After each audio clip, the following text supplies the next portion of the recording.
We'll be using Laravel Cashier to create a subscription-style application. In our application, we're going to call this one Animalgram. We'll be showing pictures of different animals, and some of our pictures are going to be sitting behind a paywall. Only users that pay and subscribe to our application will be able to see these posts. Laravel Cashier makes building a monthly subscription-style application incredibly easy. The main features we'll have for our application is we're going to be able to authenticate users. They're going to need to log in so that they can create their own accounts, and then after they have their own accounts, we're going to let users pay to subscribe to our application. We will charge a monthly recurring revenue, and on top of that, we're going to have 3 different tiers of membership. So we'll do a $5, a $10, and a $15 type of membership. Some of our content will be premium content, so we'll only show certain content to the people that pay. On top of all of this, our subscribers should be able to manage their memberships. They should be able to cancel, change their memberships from the lower tier to the mid tier to the premium, and they should be able to also cancel. After they cancel, their membership should stay active since they already paid for that current month, and we'll be able to handle all of those great things. First step, we're going to create a brand new Laravel application, Laravel New Cashier App. This will go ahead, create a new application. The installer will also bring in all of our composer dependencies and create a new .env file for us to work with. Great, the Laravel installer has installed our application. It's gotten our composer dependencies. We see that it created a new .env file, and it copied that from the env.example file. We also got a new key generated in our env file. With that out of the way, let's cd into the application itself, Cashier app. If we ls, we can see our entire application here. I like to keep development pretty lightweight, so we'll be using the PHP artisan serve command, which uses the built-in PHP server, and will also be lightweight with our database, so we'll use SQLite for this instance. Once our applications start getting bigger and we start moving towards a production level environment, that's when I like to bring in a full VM and a bigger database setup like MySQL or Postgres. For now, we'll just use SQLite, and by default, Laravel looks for an SQLite file in the database folder. We'll create that now.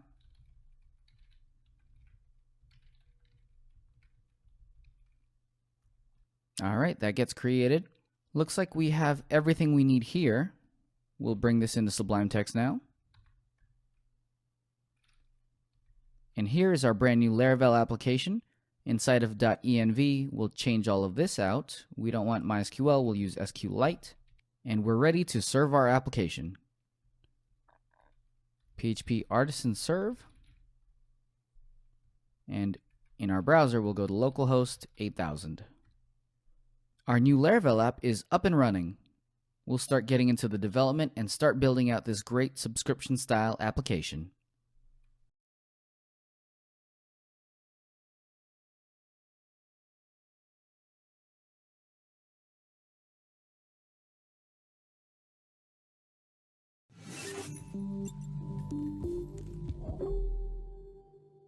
We have our Laravel application ready. Next up, we need to work with our databases.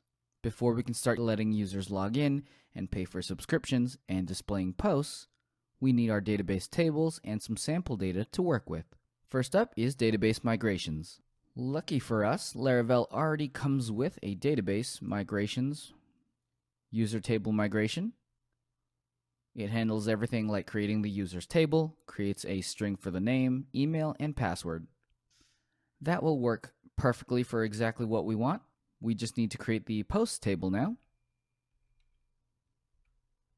New tab over in the command line, cd back into our application. PHP artisan make migration, create post table. And we'll set the flag for create to posts. This lets artisan know we want to create this post table in this migration. Create that. We can see that the migration is created, And let's start filling out this table migration. Our posts are going to need an integer to reference the user ID, and this is going to be the user that created this post.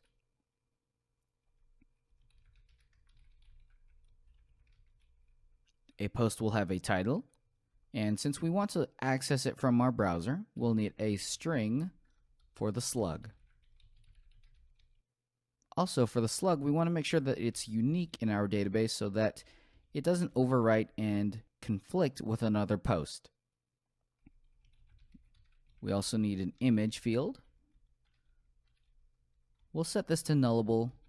Images don't have to be required. And also the content. So we'll do a text for content. This can also be nullable. The last thing we need is to make sure that some posts are going to be premium and some posts are going to be paid. We'll do a Boolean for premium. And we'll default this to false. This way, whenever we create a post, it'll be default just a free post, and then we can set if we want this post to be a premium post. That will be everything for our migrations. We'll run those now. PHP artisan migrate. All right, so that created our tables.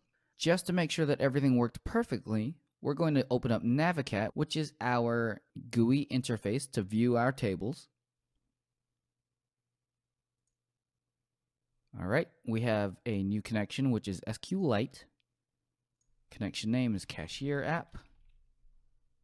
We already have the database file. That's under Cashier app, database, database.sqlite. Test the connection to make sure it works.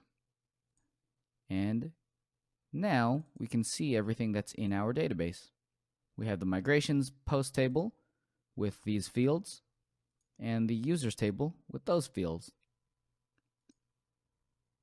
If you don't have Navicat installed on your computer, you can use SQL Pro on Mac or also Heidi SQL for Windows. With migrations out of the way and our tables created, we'll move forward and do model factories and seed our database.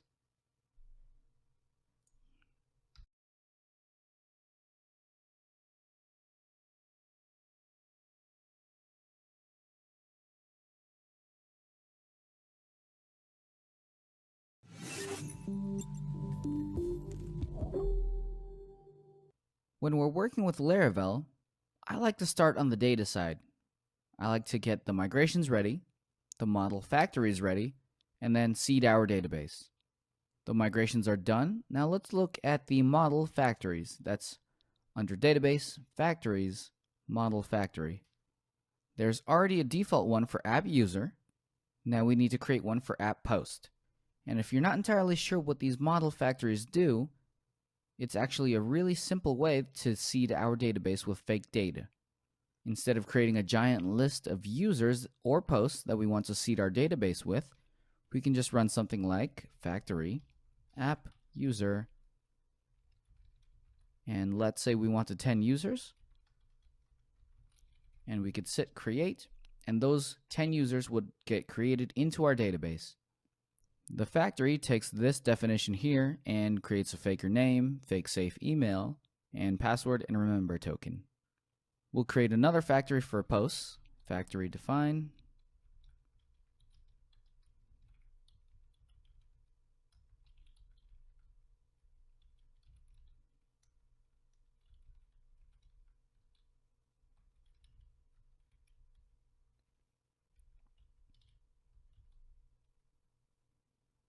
return,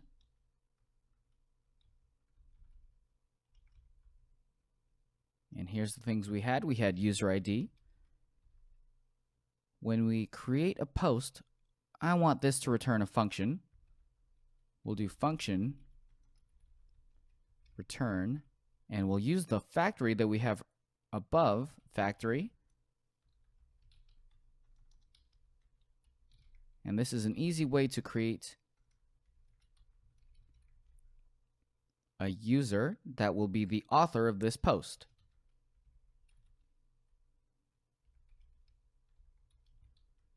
We also had title, and I'll leave this blank for now. We had slug, image, and for image, we can use faker. We'll do image URL, 1200 by 600 pixels, and we want it to make it animals. Content, we'll do faker, paragraphs, 10, and true.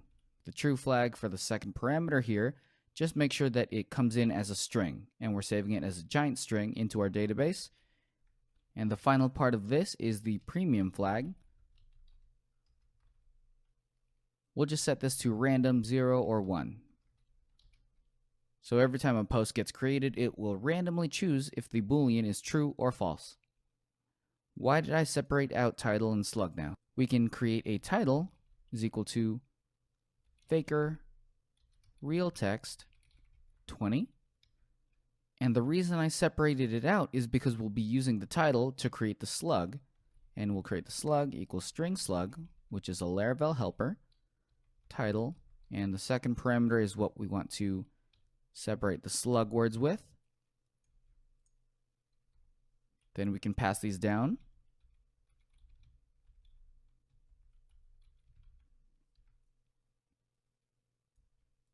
And we have everything we need for our model factories. Bear with me here, we're almost done with the data. Just seeding our database left and creating the post model that we referenced here, and then we'll be good to go.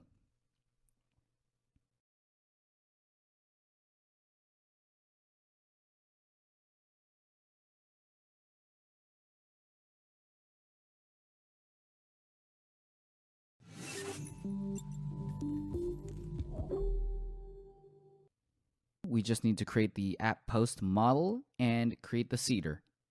We will take advantage of artisan again, PHP artisan make model post. And this will reference the post table we created earlier. In Sublime Text, we'll open that app post. We need to do a couple things here. We'll set the protected fillable. And this is just telling Eloquent what fields we are able to fill in. User ID, title, slug, image,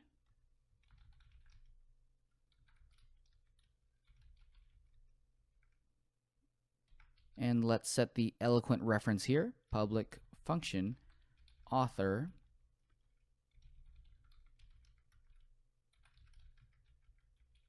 this way we know that this post belongs to a certain author, and we're searching for that author using the user ID parameter. We need to define the inverse of this on the user model as well.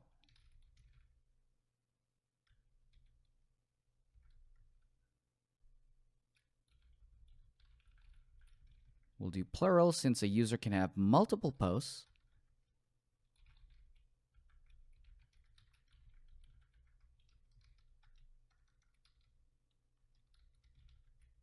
And Eloquent already knows to look for the user underscore ID field.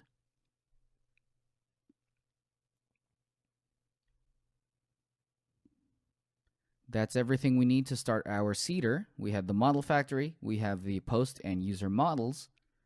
Now we'll go into the seeder, database seeder, which already exists for us. All right, here's the things we need to do for the database seeder. We need to clear the current tables.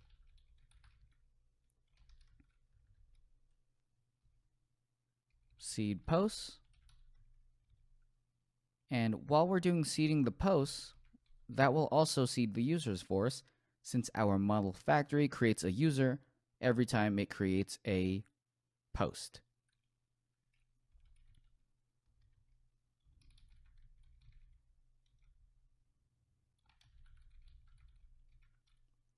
The very last thing we'll do is create one user where we actually know their password. In the model factory, we have a bunch of random passwords, so we won't know how to log in as those users. Let's start the seeder. We'll clear the current tables, db table.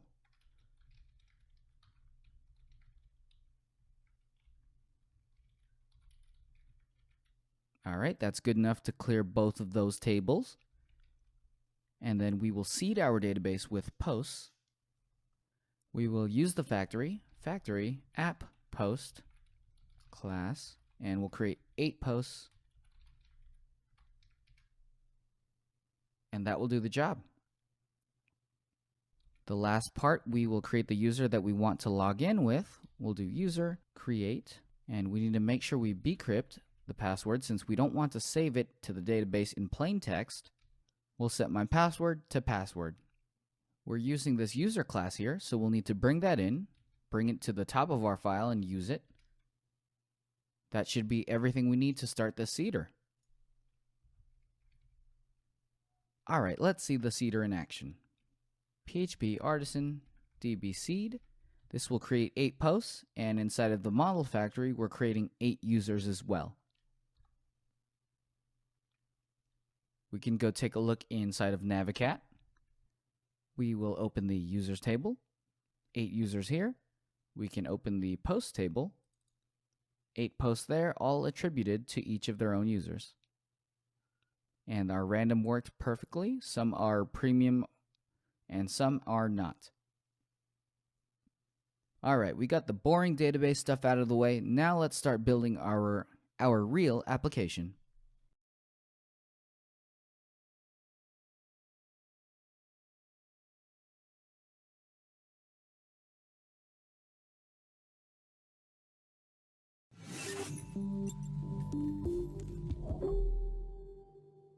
Once the data is done, I like to move over and start working on the routes.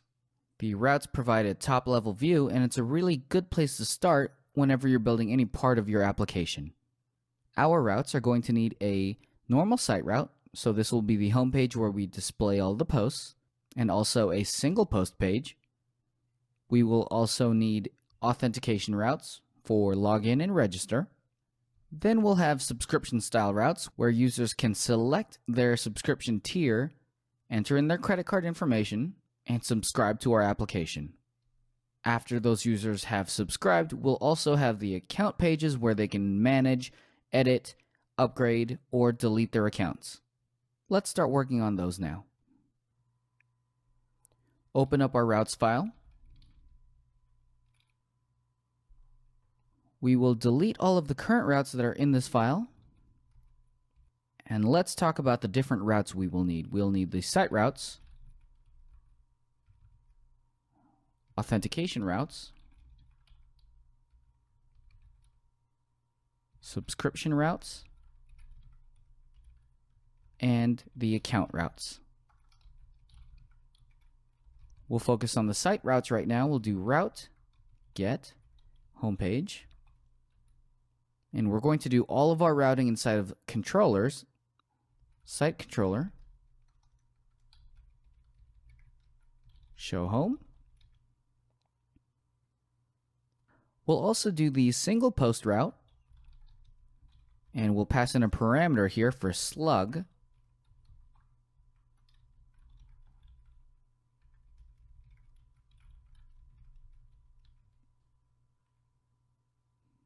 We have the routes we need for our main site section. Create that controller in Artisan, PHP Artisan, make controller, site controller. We can open it up.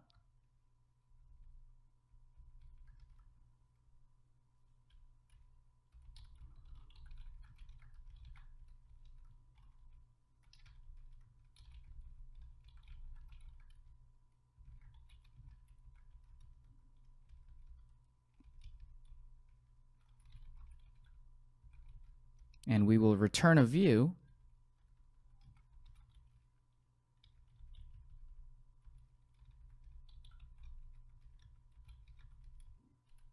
Now we have 2 routes that are pointing to our site controller. We have 2 functions which will return views for the home and the post.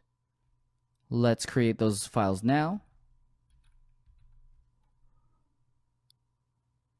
By default, Laravel's view helper will look under resources, views, and any files that are in here. Create 2 new files, home.blade.php and post.blade.php. Let's create basic starter HTML.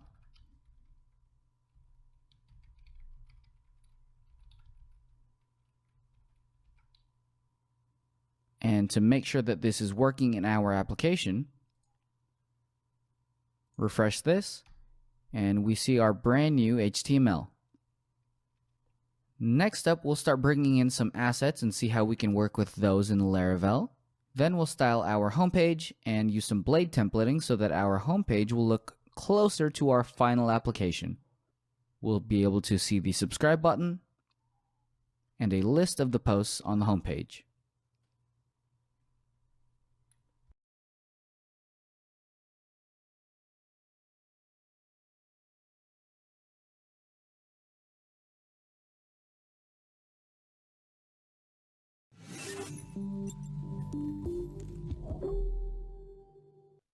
Let's start with some HTML, and then as soon as we need to add our CSS and JavaScript, we'll get into how do we create those assets. We'll need a CSS file here. At the bottom of our website, we'll add our JavaScript.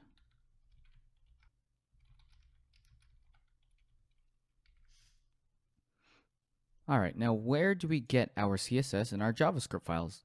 We'll be using gulp to handle the build tasks, and that will help us compile all of our CSS into one file. It will help us minify and get us ready for production. Lucky for us though, we don't have to worry about handling too much of the stuff that goes on with Git. Laravel's Elixir package handles all of that for us. In the gulpfile.js, you can see that we bring in Elixir, and we go ahead and compile any of the CSS or Sass that's in this app.scss file. That file by default is under Resources, Assets, Sass, app.scss. We'll create a JavaScript file inside of a JavaScript folder, and I like to call my files magic because that's exactly what the JavaScript is going to be doing. We'll add some very basic JavaScript here, which is jQuery.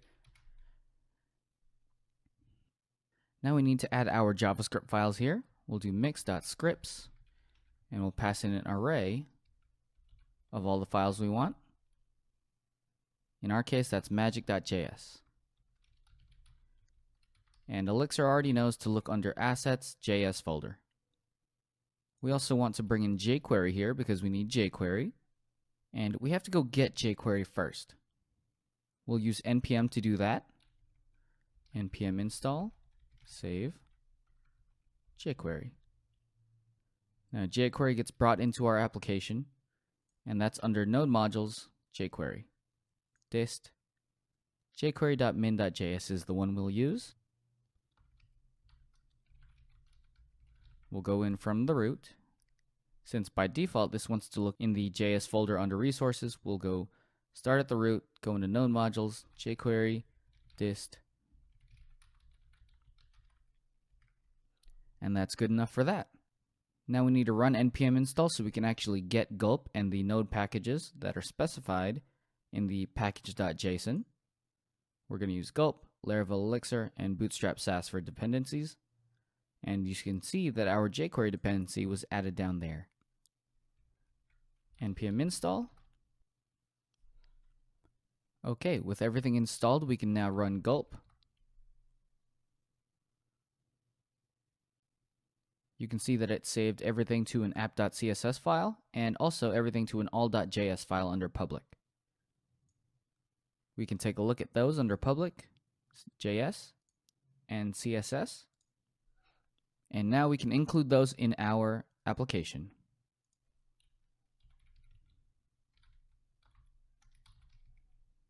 By default, Laravel grabs everything under the public folder when we reference assets. So we go JS, all.js.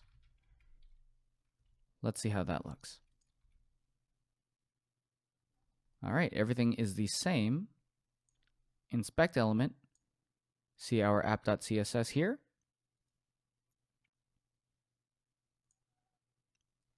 And everything is blank since we haven't done anything yet. Let's go into Resources, Assets, SAS, and I want to uncomment this line to bring in Bootstrap. Save that. And we don't want to run gulp every single time, so we'll run gulp watch. It's watching for our files. If we make a change and save, you'll see that all of our gulp tasks get run again. Refresh our page, and we have the Bootstrap file in our new app.css file. Refresh here, and you'll see the difference from this serif font to a sans serif, which is the Bootstrap default. And that is everything to get our assets. Laravel Elixir is a very awesome tool to help get our gulp files and our build tasks ready to go. We don't have to fiddle around with creating a brand new gulp file anymore. Everything we need can be done in a few short lines.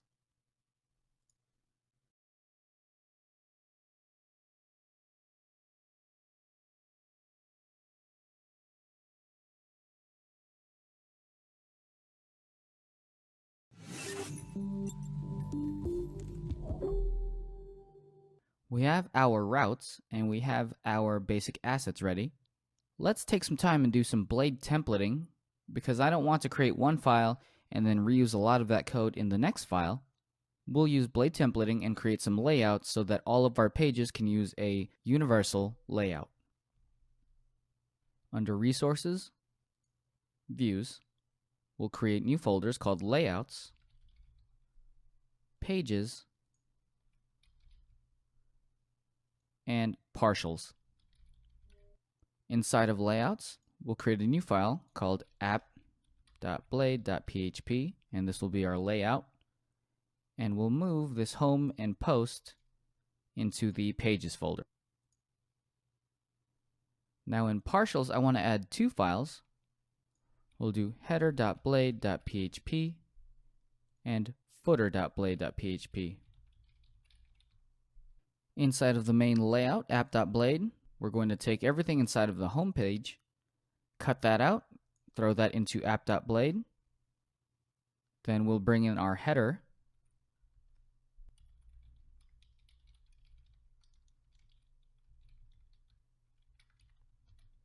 And bring in the child.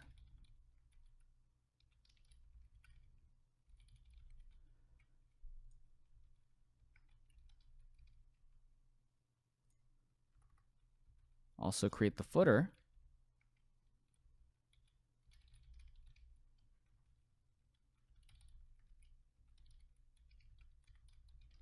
And I like separating things out like this because when we build our application out further, we may need to bring in different types of layouts, and we might want to reuse the header in different places. Let's say we wanted a layout that had a sidebar. We would be able to use a lot of components so that we didn't have to rewrite all of those.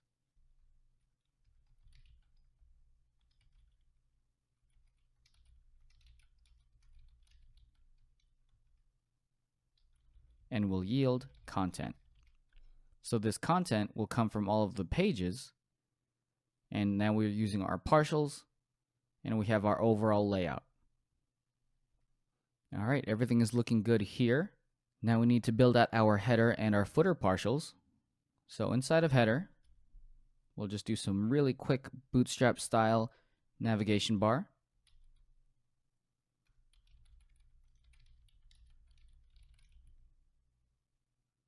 Inside of that, a container. Inside of that, navbar header.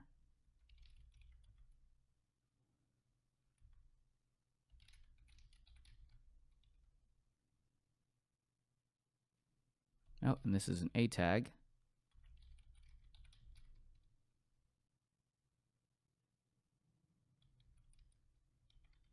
This is where we would put our logo. We'll do animalgram here. And also, we have the logo. We'll want a navigation bar.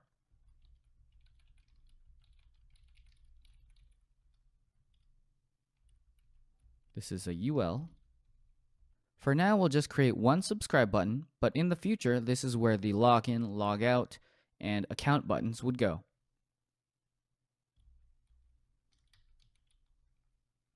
This goes to the subscribe page. And that's everything we need for the header. Inside of the footer, we'll just do one copyright.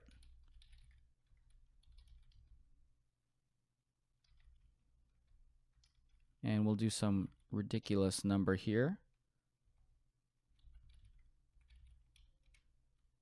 The last thing we need to use is our home page. We have the layout done. We have the partials done. Now we need the page to use the layout. We'll extend layouts.app.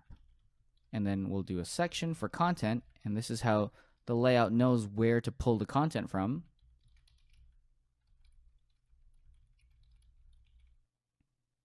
All right, everything should be ready to go. We'll refresh. Oh, it looks like home is not found. And that's because we moved home from the default views folder up to the pages folder. We'll change that in site controller.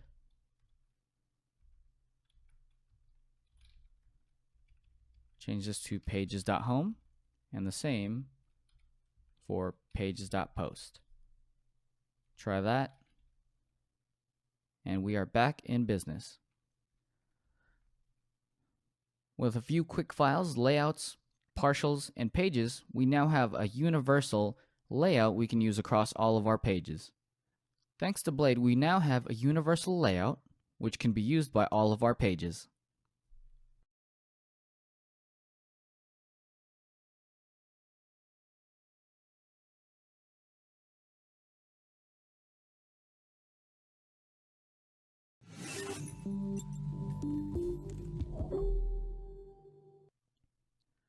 So far, for the homepage, we have this, and we want it to end up like this. Let's start moving along and getting closer to our final page. We're going to need this hero section with a call to action and a call to action button. We're also going to create a section here with the 8 posts, and we just need to style our footer quickly. Let's create this header section now. We'll call this hero. Inside of that, hero content. Inside of that, an H1 and an H2 and that call to action button. And inside of that call to action, we'll actually put the div next to the A tag. All right, daily dose of cute animals.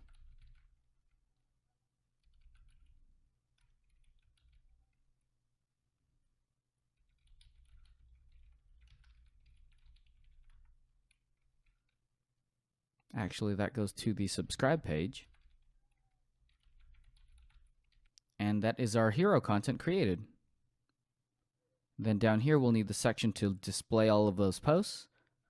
We will create a section, inside of that, a container, and then inside of that, section header, H2.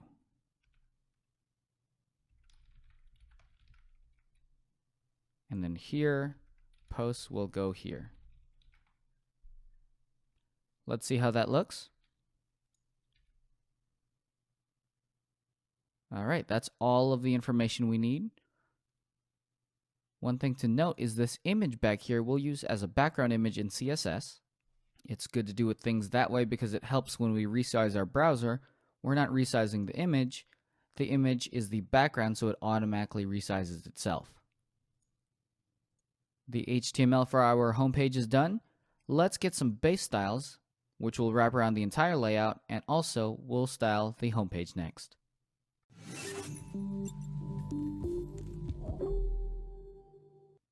Let's dive into a little bit about how I like to organize my Sass files. It's really helpful to organize your Sass files so that everything is exactly where you want it to be, and you know which files hold which CSS styles. I'm going to create new folders. We'll do layout and pages. Inside of each of these, create a new _module.scss.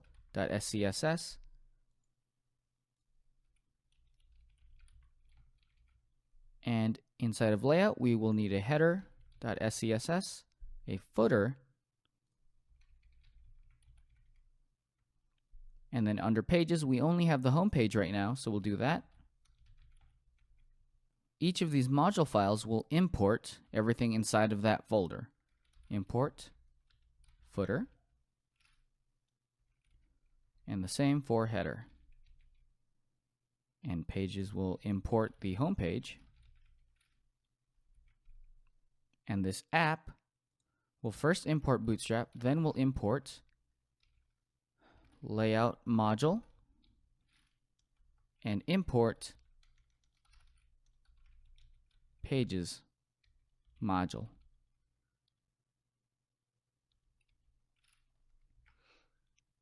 It seems like a little bit of setup, but once we're there, we know very clearly where everything is.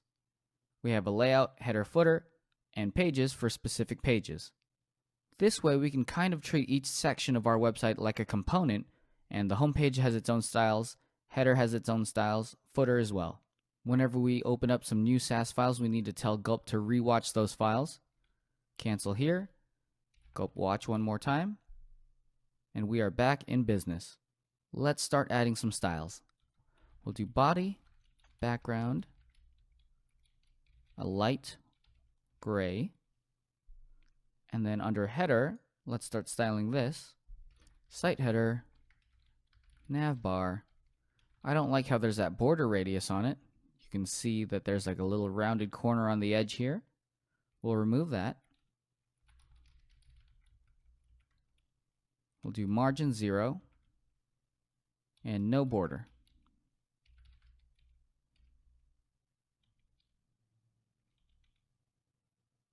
All right, our background took, our border and border radius are gone. Let's start focusing on this hero content here. We have layouts and pages, but where will this hero file live? Let's add a new file called components.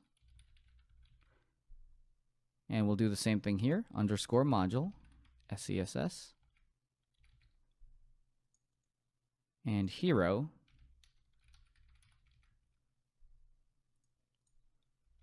Imports that hero file here. And then under app, we'll import components. We'll add one more SAS folder, and this will round out all of the folders that we need. We'll do base.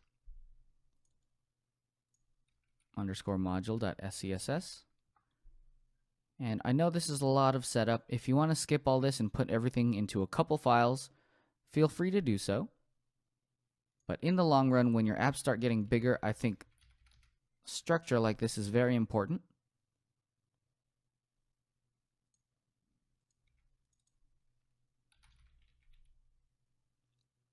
And those are the 4 folders that I like to start with: base, components, layout, and pages. Restart Gulp. Let's look at our site. We will work on the footer next, since that would be very easy to make. Under footer, site footer, padding on top and bottom.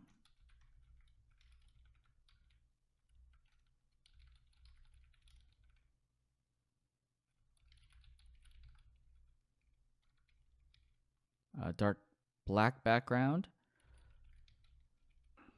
gray color, and we'll text align center here.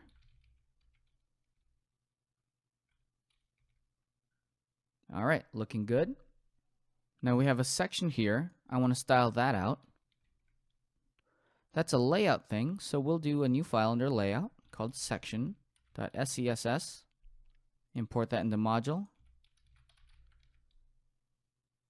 And let's start working here. We'll do section header. I want that to be text align center. And for the section, let's do a padding top of 50 pixels, padding bottom of 50 pixels.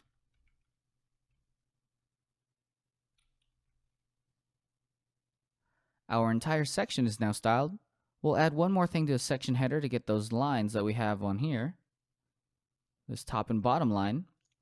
We'll use pseudo tags for that. Section header H2, padding bottom. So we'll add a padding to the top and bottom of this. A margin bottom of 50 pixels. Just get a little more spacing so those lines have some space. Text transform, we'll go uppercase. Color, let's go a light. AAA, position relative. We're going to position our pseudo tags absolutely on this, so we'll go up and below. Letter spacing, let's do 3 pixels to spread it out a little bit. Font style is italic. And inside of this, we'll have a before and an after. Content is blank, display, block, position, absolute, and these are going to be the top and bottom lines. Height is 1 pixel, width is 20%, left 40%, background, AAA. Now we need to position top and bottom, so before is going to be on the top, and after will be placed on the bottom. Let's see if that worked out for us. Refresh. And we have a very quick styling that makes our header tags look a little bit different than we're normally used to. We'll continue this into the next styling lesson where we style the hero content to look like this.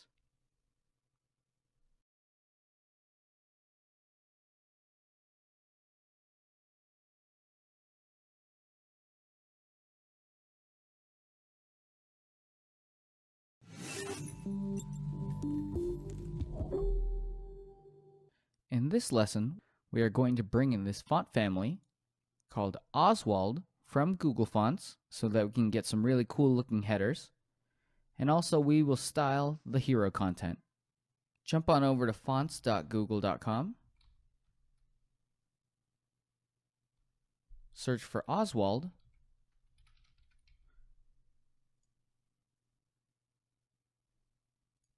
And we're provided with the link import here.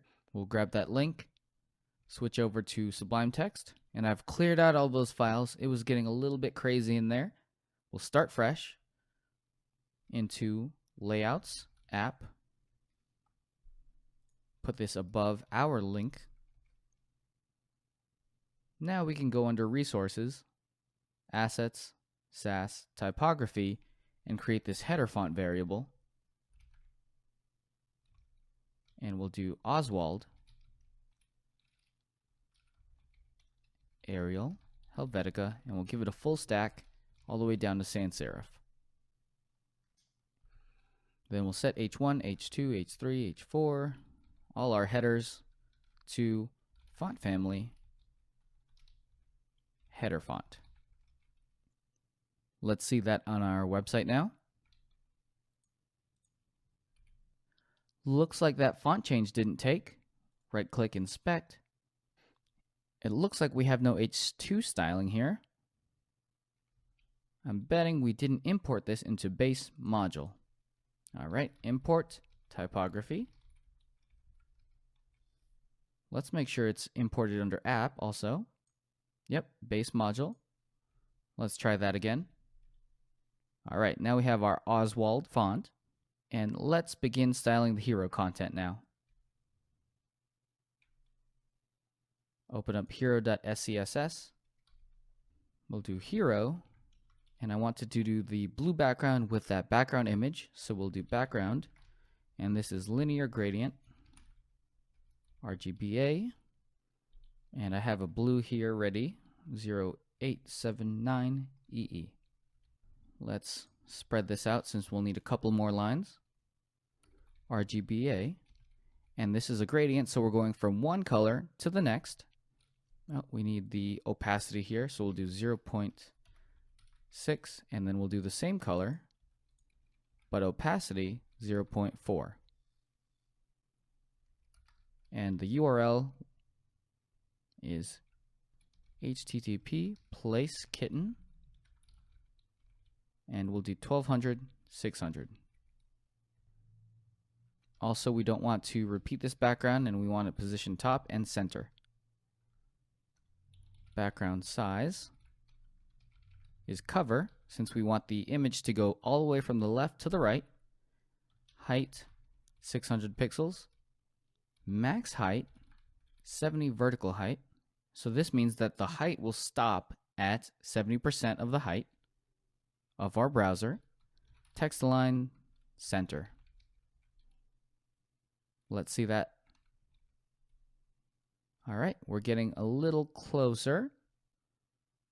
There seems to be a margin up here. I think that's from the header tag having it. That will go away as soon as we style the header. Hero content, which contains all of the content inside of the hero. Position, relative, and here's a neat trick to vertically align something. Top, 50%. Transform, translate Y, negative 50%. So we're pushing it down 50 and then bringing it back up 50%, and that will center it. We'll do our H1, H2. Let's remove those margins that we saw. Take a look. We are getting a little bit closer. This was fully text transform uppercase. You know what? Let's add that on the typography file. All header tags will be uppercase. And this is across our entire application. And font style, italic. All right, getting even closer. So now, let's add some size to that H1 tag. Font size, 70 pixels.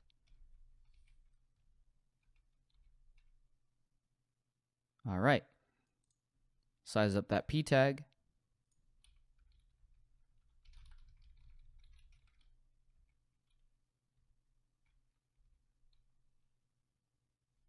And our button, we'll use a little bit of the default Bootstrap styles.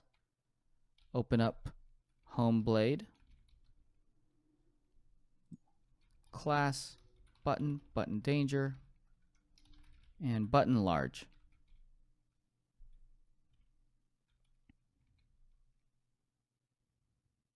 All right, looking good. It looks like our image isn't perfectly aligned.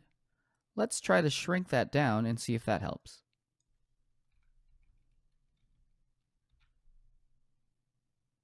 All right, that helps a little bit. If we wanted to go a little more custom like this one, we could bring in our own image. And it looks like this is actually a little bit larger, so we'll bring this up in height. Do 800 pixels. And it won't go any higher because this is 70% of the vertical height. If we remove the Chrome DevTools, it goes a little higher, and it looks a little bit better.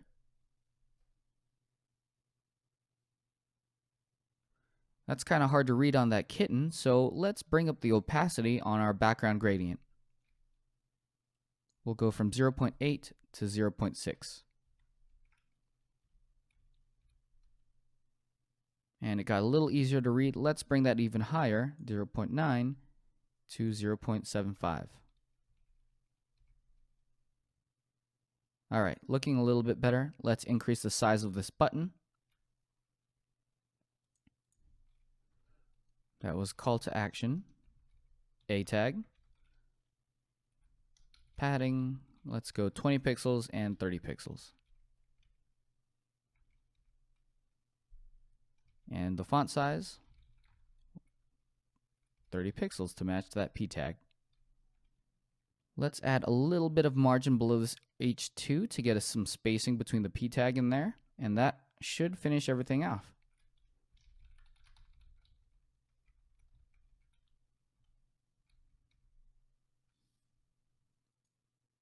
All right.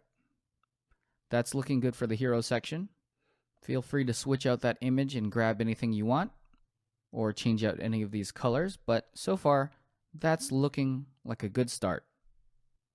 One thing I would also like to do is change out some of this header font. It's looking a little boring. We'll go into header, and we'll use that header font. Header.scss. Any A tags inside of the nav bar.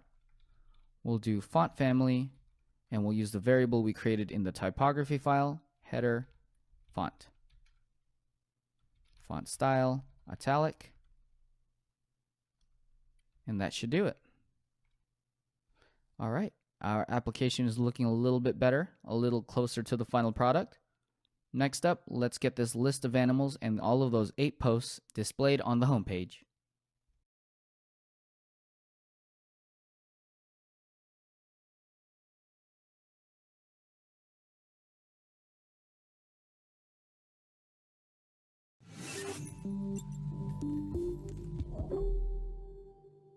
There's just 3 things we need to do before we can get to the cashier section of our application.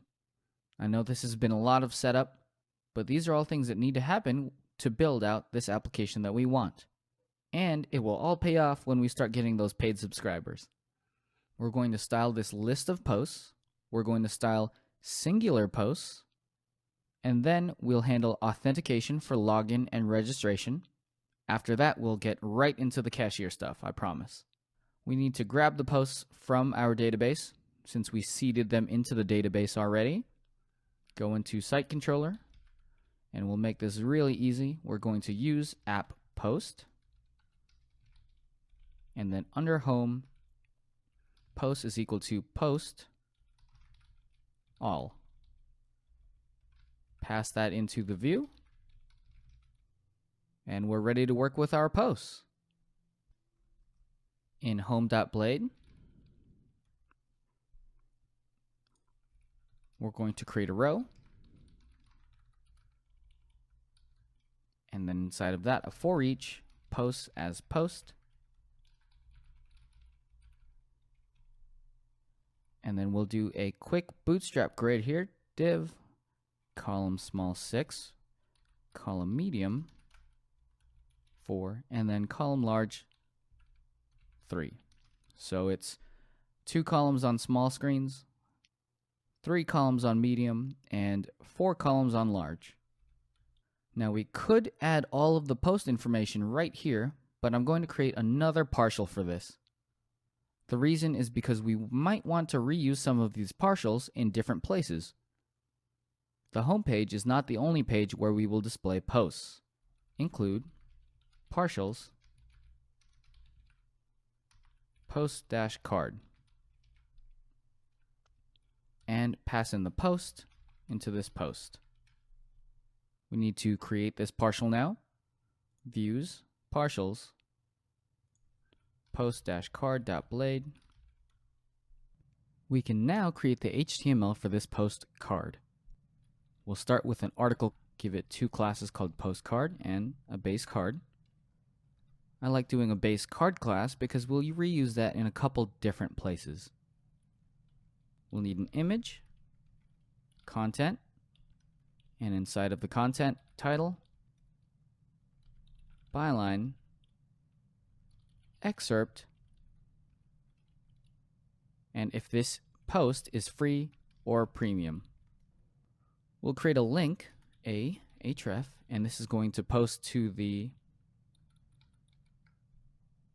We'll create a link, href. This will link to the route that we created earlier that points to the post slug. Give it a class of image container so we can style it. And I like to do the style is background image.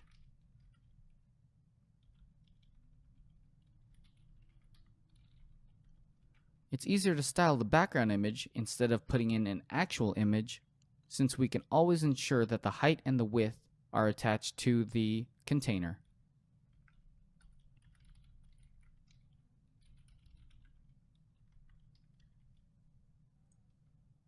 The title here will be an h2 tag, a link inside.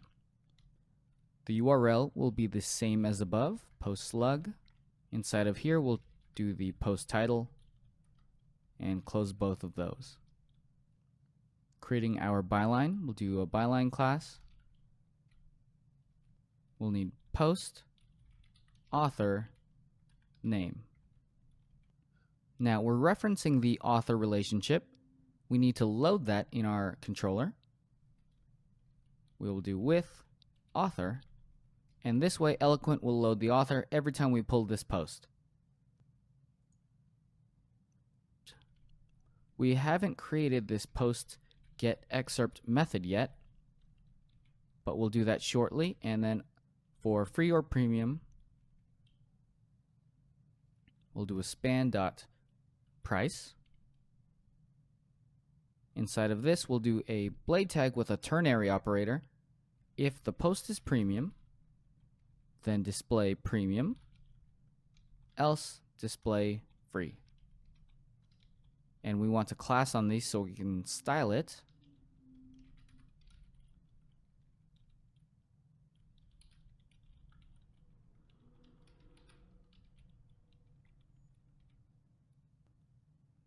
That's everything we need.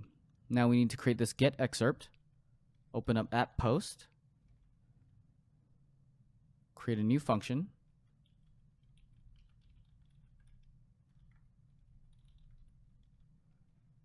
And we'll return string limit. Post content.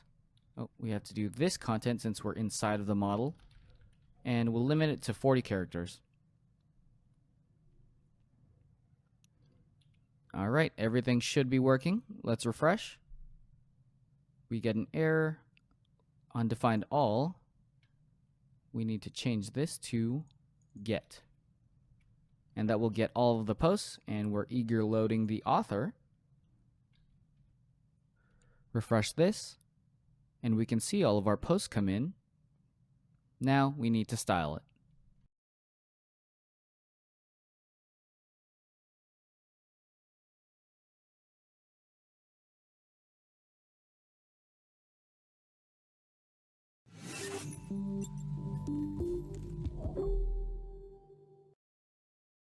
Under Assets, SAS, Components, create a new file called card.scss.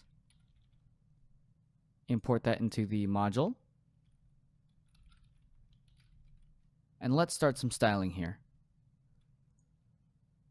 We'll start on the card class. Background, white. Border radius, round out the corners with 3 pixels. Box shadow, 0, 1 pixel, 3 pixel. And we'll do a light black, so a gray at 30% opacity. Styling the image here. Image container, display block, background size cover, which means that we're taking the image and we're making sure that it's 100% width of its container. The position will be top center. No repeating. We'll set the image to 200 pixel height, and the image itself needs border radius.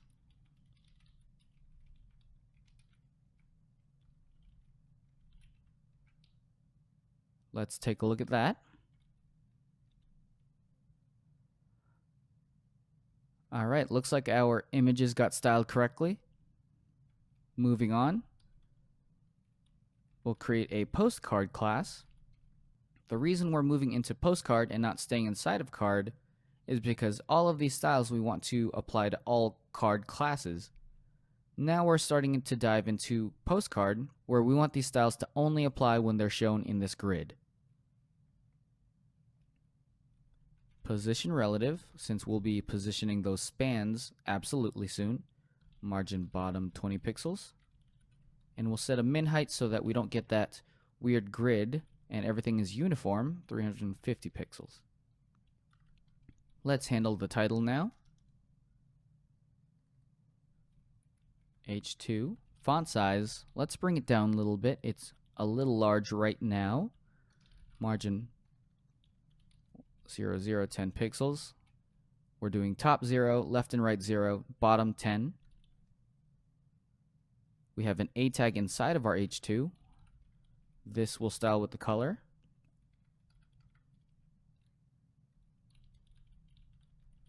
Give it a transition so it's very easy on the eyes. And when we hover, we'll do color red. And text decoration, none.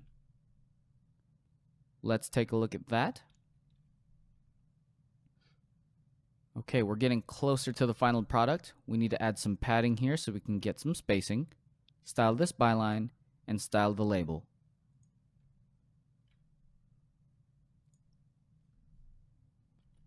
Card content is what we're on now.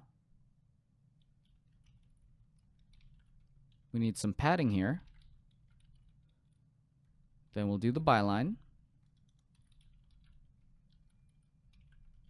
We'll do this really small and really light gray. Margin bottom, 10 pixels. That's good for the byline. And finally, the price, which is premium or free. We want to position this absolutely, and it'll be in the top right. Since it's in the top right, we want to do a rounded right corner. Border, top right radius is 3 pixels, and border, bottom left radius is also 3 pixels. Set the font size to a little bit smaller, 14 pixels. Padding, 3 pixels, 8 pixels. And color at FFF. Now we need to style one last thing, price premium versus price paid, price free. And this, I already picked out some colors earlier in my notes, 02BD70. And background, F42E45. And those were just randomly picked using a color picker earlier. Let's take a look. All right, everything's looking pretty decent. Our free tag, however, does not have our background taking. Let's inspect and see what went wrong. That price free didn't get applied. It looks like it still has the price paid class. We need that to be price free. Back under post card.blade, all the way at the bottom, we're doing price premium and price paid. This should be price free. That should do it. All right, now we have our homepage, hero content, and our 8 posts with their free and premium labels. If we click through to one of these, we get the blank page since we haven't yet created this page. Next up, we'll work on these single post pages. We'll do some HTML, get some CSS, and then move on to authentication.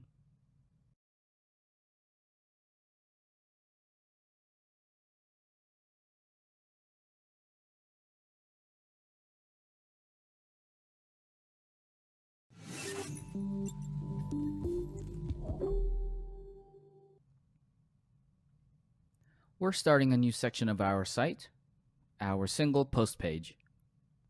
First, we need to get this content out of the site controller. Then we can create the post.blade.php that we made earlier.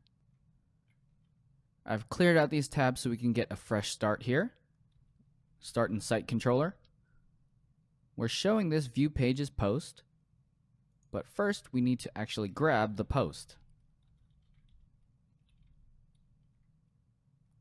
We can do where slug is equal to slug. Also, there's a shorthand for this, where slug, slug, and first. And also, like above, we're going to do with author. Pass that through to the view, and we're ready to start making the view.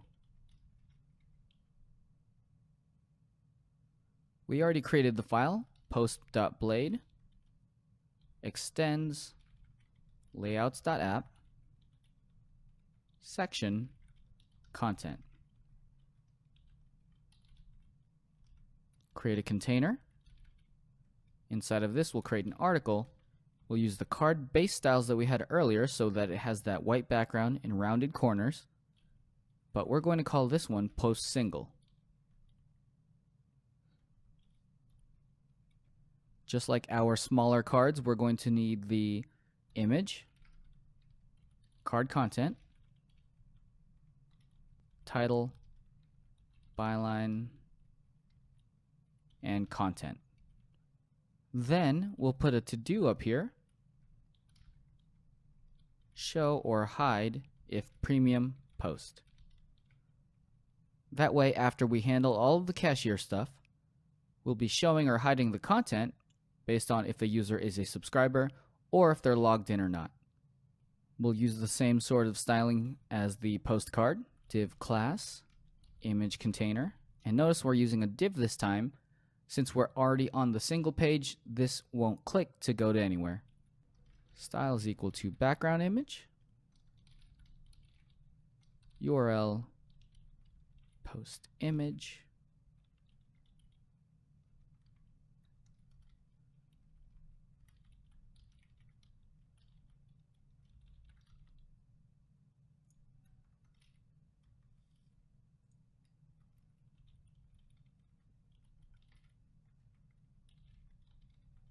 and we're just going through the motions and adding all of the HTML here. Since we're on the single page, we'll use the H1 instead of the H2 like we did on the smaller cards.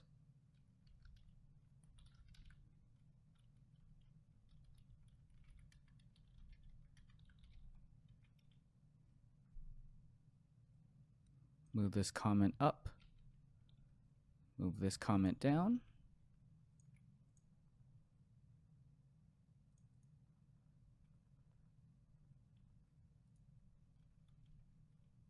Here, we might want to hold some HTML in our content, so we'll escape it using Blade and display that directly. That should be good. Let's take a look in the browser. All right, perfect. That's all of our content. Let's do some quick styling. Under Pages, create a new file called Single. Import that into Modules.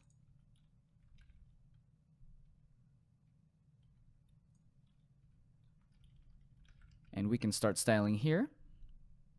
First things first, I want to do a margin bottom and a margin top. It got a little cramped when we looked at it first. Next, card content. Let's give it a huge amount of padding since this page is actually really large. 50 pixels top and bottom, 100 left and right.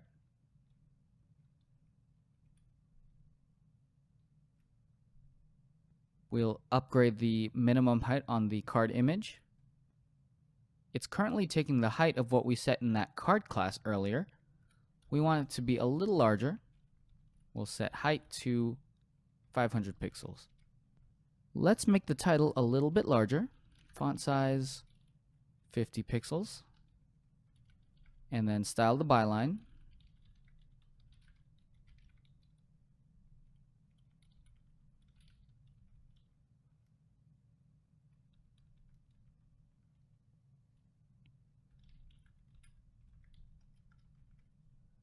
We'll add our margin here. A little more spacing than we did on the smaller cards.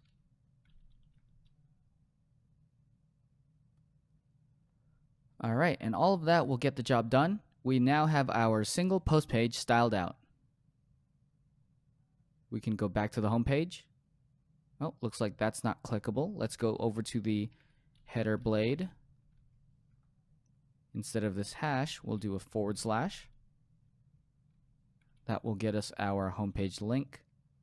So we can go back to the homepage, see all of our posts once again, click through, and see our single posts. Next up is authentication, and then we'll finally get to the cashier stuff.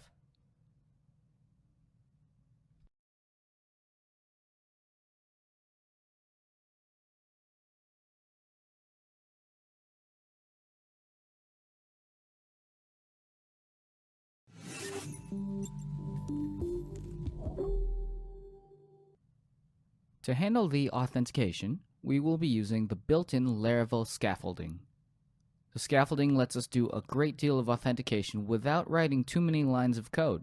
This is perfect for our application. We just want to get authentication done, ready to go, so that we can move on to the subscription stuff. Let's start with the routes. We'll close all of this out now. Routes.php. This is how easy the Laravel built-in scaffolding helps us make routes. And that's it. This one route will generate the login page, the registration page, handle the post request to make the registration form, handle the login post to handle the login, and do more things for us like forgotten password, which we won't deal with for our application. To double check what these routes made, we'll go into the command line, run php artisan route list, and this will list all of the routes in our application. We might have to zoom out, and there's everything. You can see the login page, the post for the login page, get logout, showing and processing the registration form. All of this is handled under the auth controller and auth password controller controllers. Let's go take a look at those. Auth controller. Here we are using the authenticates and registers users trait, and that will be the trait that handles all of the registration and showing the view and all those things. The only things that are in our auth controller here are the things that Laravel thinks that we are going to have to work with. For instance, we might need to change some validation. In our case, we don't have to. Also, for registration, if we have extra fields like a username, this is where it would go. All of this looks good to me, so what we need to do is work on creating the views. The auth controller looks under Resources, Views, and it looks for an auth folder. Create that, auth. The two files it needs here are login.blade.php and also register.blade.php.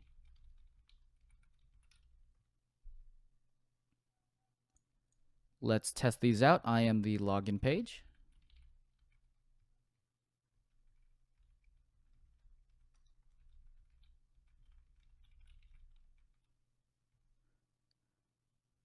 Now go back to our app. We have the login route.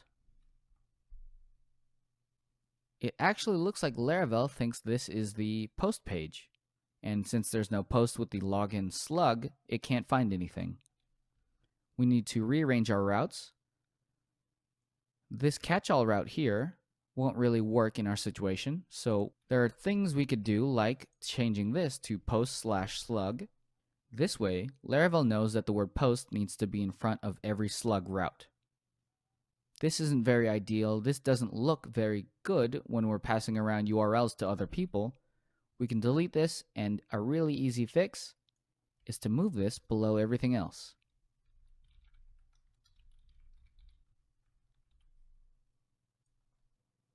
This way, Laravel will look and run through all of these routes first, and if it doesn't find anything, then it will run the post route.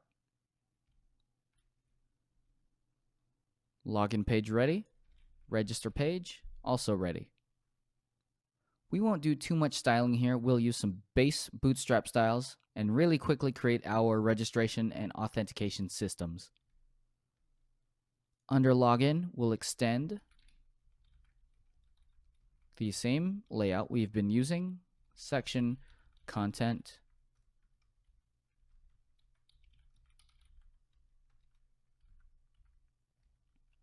div class container. Inside of that, we'll do div class row, and this is all Bootstrap grid classes, column small 6, and column small offset 3. Now what this does is just basically saying, hey, I want the width to be 6 columns, and on the left we want to space it out by 3 columns. Card. Inside of this card we'll do our form. Method is a post. Action is going to the /login route.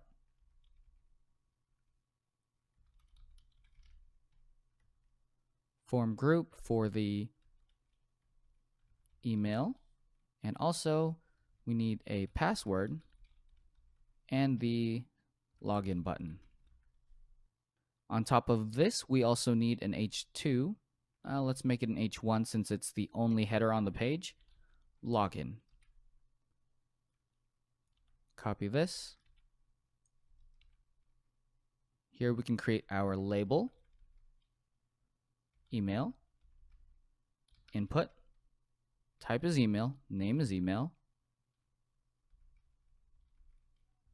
label for password, input, type password, and finally our button. The type will be submit, and this button will submit our form for us. Class, button, button, success, and large block.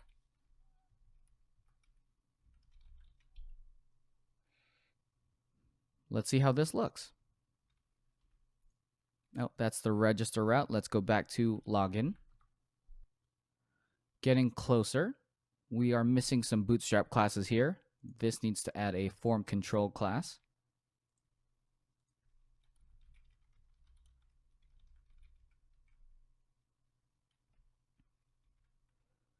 All right, now last thing, let's add a class to this card, auth card, and create a new file under Sass, pages, auth.scss,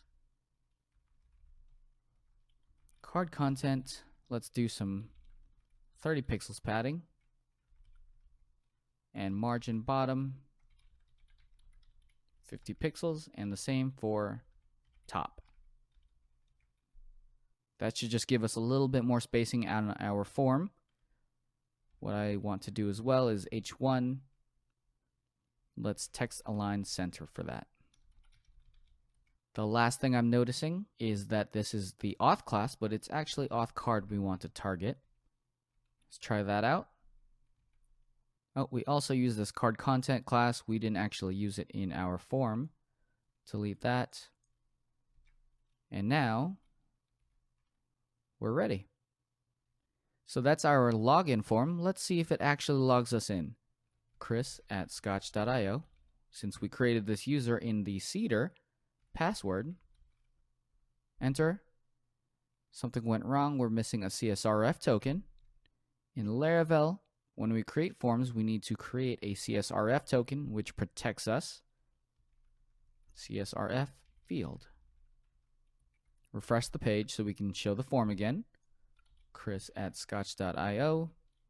Password. We've been able to log in. Let's handle a logout first, and then we'll go back to the registration. Laravel already provided the route for us. We just need to provide a link to the logout page. Open up header.blade. We have the subscribe button down here. Let's add a logout button right next to it. But we only want to show this button if auth user. Else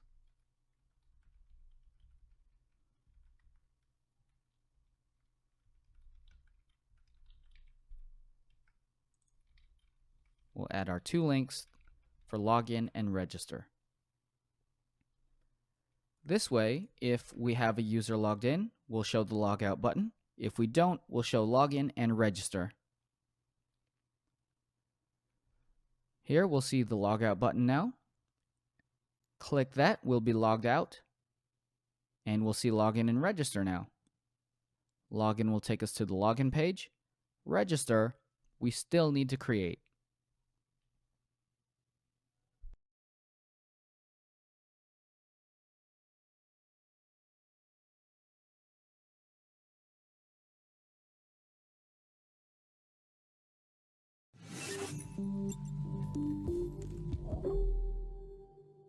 To create the registration page, we'll need to do the same process as the login page. We'll create the HTML and just let Laravel's auth controller handle the registration for us. Let's make this a quick job. We'll copy everything in login.blade, paste into register.blade, and we need to change a couple things here. This will be to the register route. This is actually going to say register. We have the email.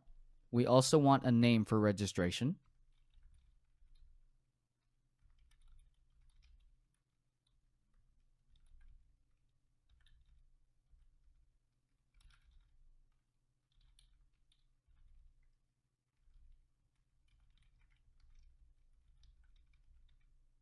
We have the name, we have an email, we have a password field.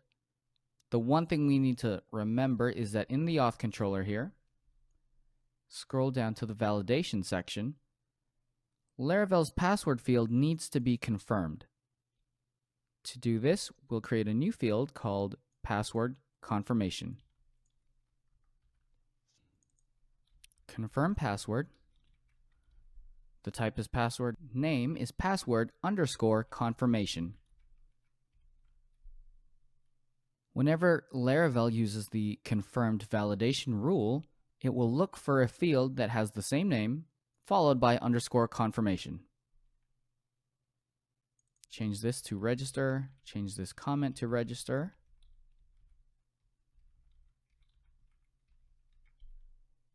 And our registration page should be done.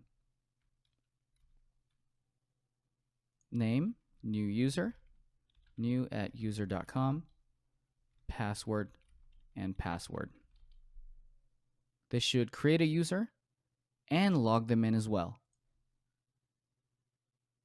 We've created a new user using the registration form. We can see the logout button here, so we know that we're logged in. Last thing I want to check is to make sure that new user is in the database. Go look into Navicat, users, and this new user is down here at the bottom. Very quickly, we've gotten authentication for logging in and registration just by creating 2 views. In the next couple lessons, we'll get into the real stuff where we get to build the subscription application.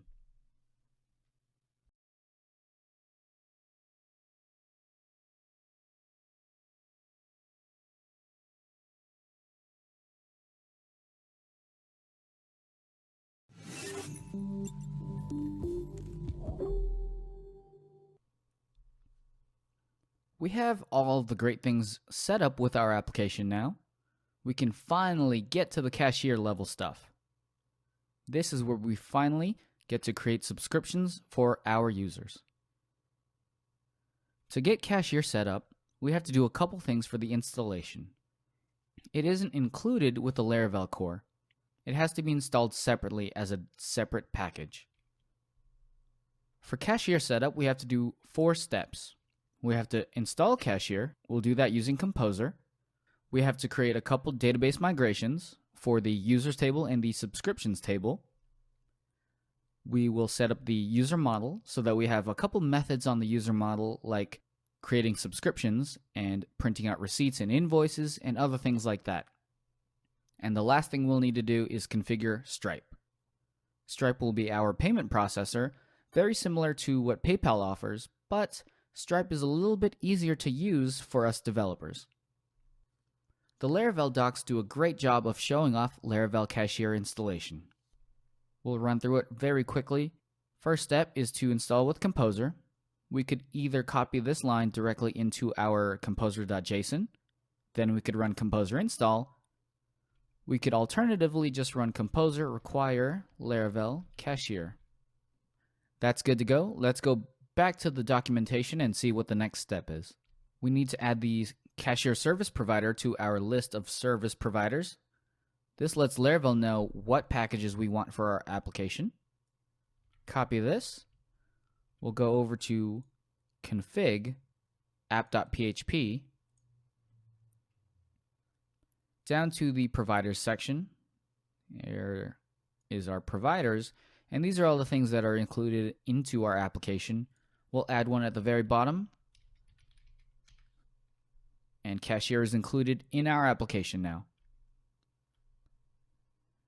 Next step is to set up our tables. We need to modify the current users table to add 4 fields, and then we'll also create a new subscriptions table.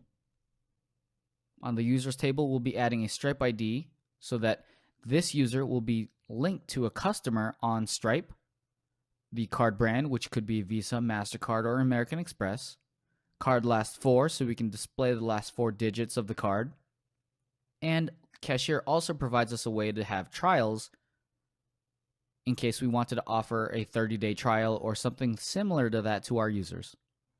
We have to adjust the users table and create a subscriptions table.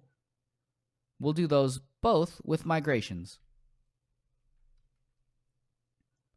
PHP artisan make migration, add cashier fields to users table, and we'll affect the users table. We'll do another one for the subscriptions table, make migration, create subscriptions table, and create is the flag here, subscriptions.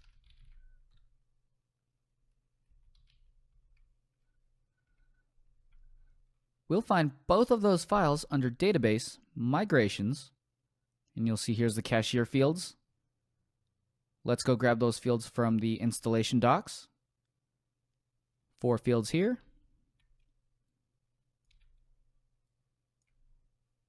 Since we're adding fields to this table, we have to also manage the down method, which will handle when migrations are rolled back. We created 4 fields. If we're rolling back, we want to destroy those 4 fields. We'll do table, drop column, and we'll pass it an array.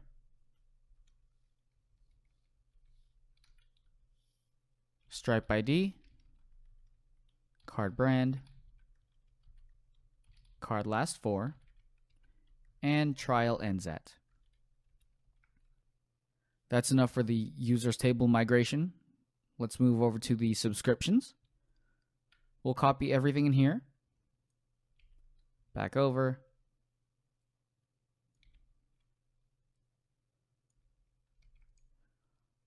This provides us with a subscriptions table that is attached to a specific user, has a specific name, since Laravel Cashier allows us to do multiple subscription types and apply them to a specific user.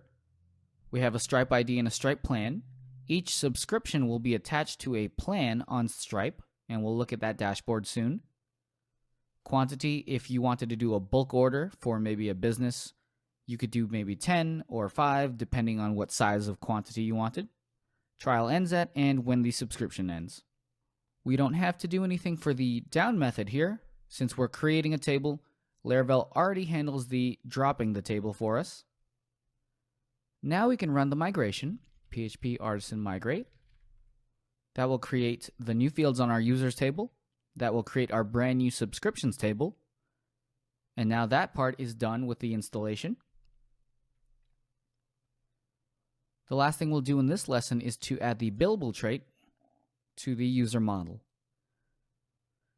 We'll do copy that, go over to app, user.php,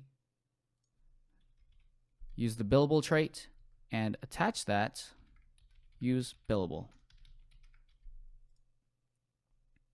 This gives us all the great methods that Cashier provides onto our user. We can take a look at the different things in this billable trait by finding it under Laravel Cashier billable. And if we look through the methods, we have some things like charge, refund, has card on file, invoice for, and you can take a look at all these different things and what Cashier provides us when we want to deal with our Stripe customers. Stripe configuration will be the next lesson, and then our setup with Cashier will be totally ready to go.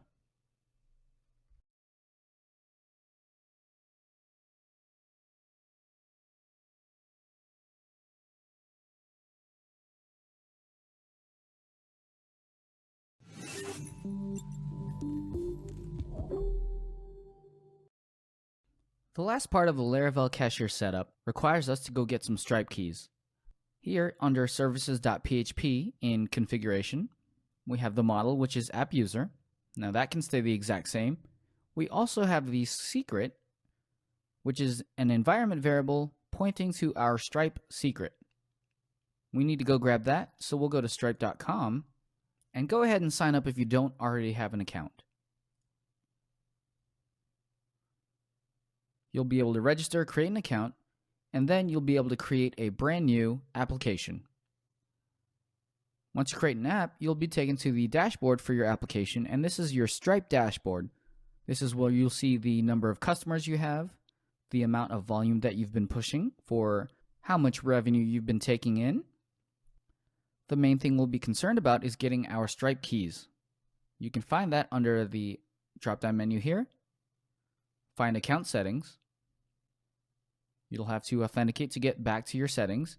And under API keys, this is where we'll find all of the information. We have a test secret key and a test publishable key. We'll grab the test key first.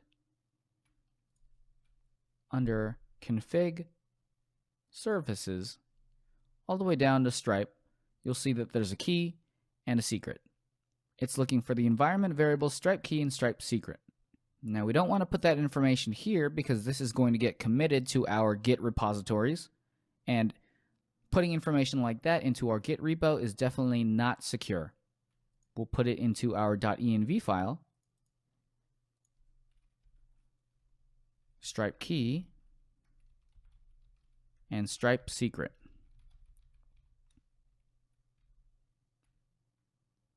We grab the secret key first, so we'll put that here. And then we grabbed our publishable key now. We'll put that here.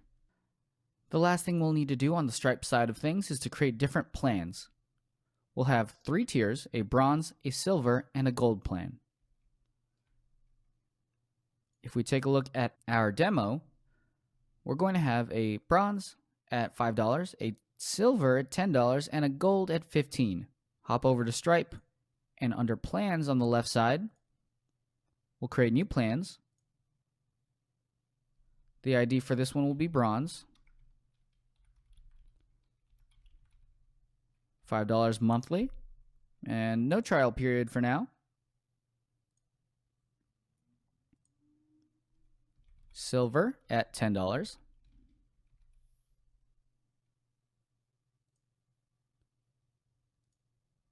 And gold at $15. All right, we have our 3 plans ready to go. Stripe is connected to our Laravel Cashier install. Now we can start charging customers. We'll see under the dashboard our new customers and our monthly recurring revenue as soon as those customers sign up.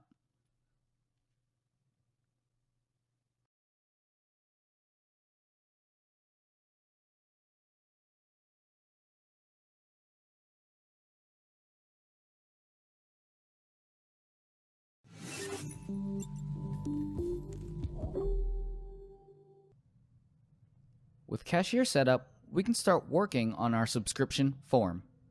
Here in our demo app, we have hero content, we have account information. It's important to note that this account information section will only show up if a user has not logged in and has not registered. If they're already logged in and registered, we should already know who they are based on their login information. Since we already know who they are, we shouldn't have to ask them for more information about themselves. We also have a subscription info section. A user can select what plan they want to use. And then we also have credit card information. This can all be found at the subscribe route, so let's get started there. Back in our app http routes.php, we'll create 2 different routes, one to show the form and one to process the form. We'll do both of these in a new controller called the subscribe controller.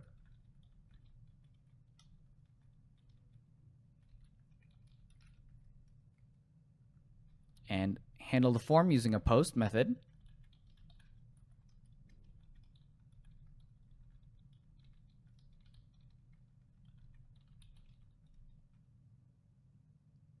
We'll need to create this new controller.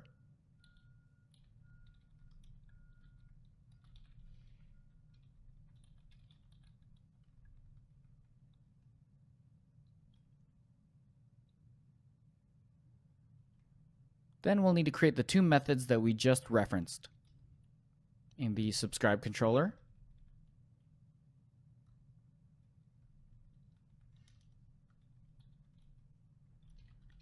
We'll handle the method for the showing the form.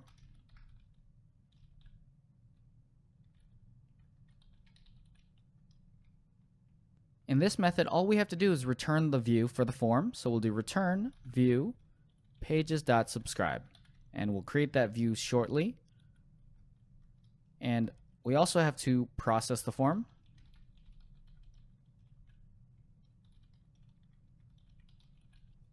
Since we're processing a form, we'll need the request so that we can pull the data out of the form.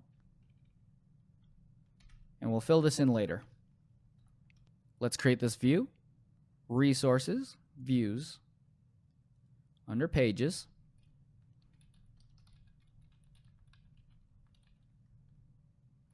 We'll extend the same layout we've been using.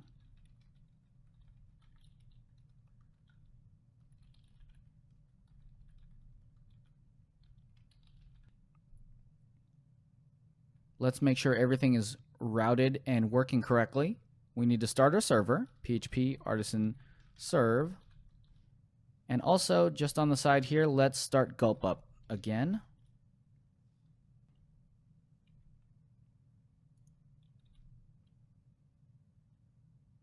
All right, here's our home page. If we click subscribe, we'll go to the subscribe page that we just created. Let's start with the hero content.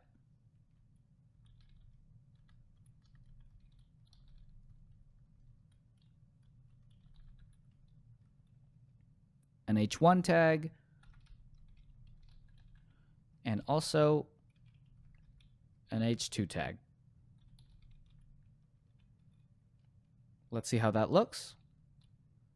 Now we'll start the card, create a new section, give it a container class. Inside of that, a new card class that we already defined. And then we'll have our 3 sections here. User information, subscription info, and credit card info. And the user info will only show if not logged in. So let's create some section headers here. 1, 2, 3. Section header, and then an H2 inside of that.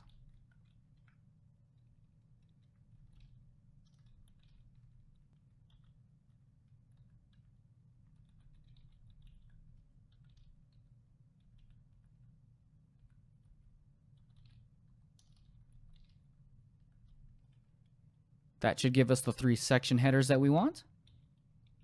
Let's take a look.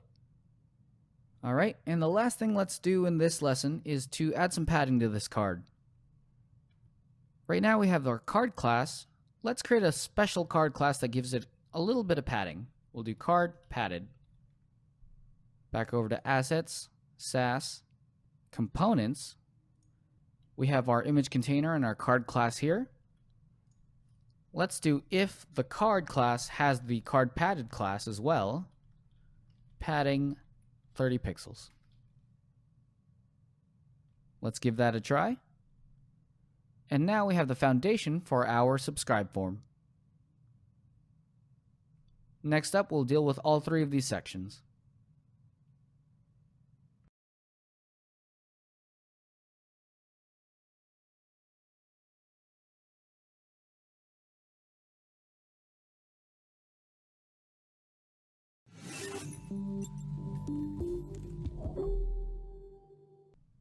We can start creating the user information section now.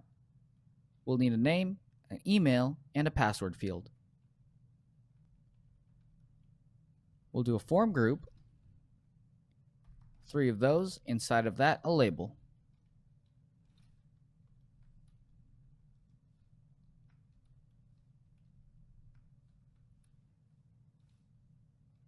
And then inside of that, an input field. And we'll do text for now. The first field is the name field.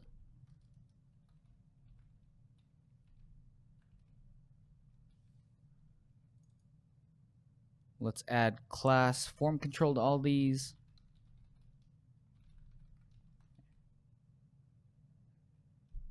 The second is the email field.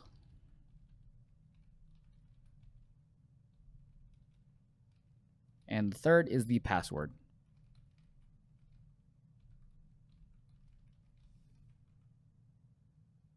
And we'll also change the type of the second one to email.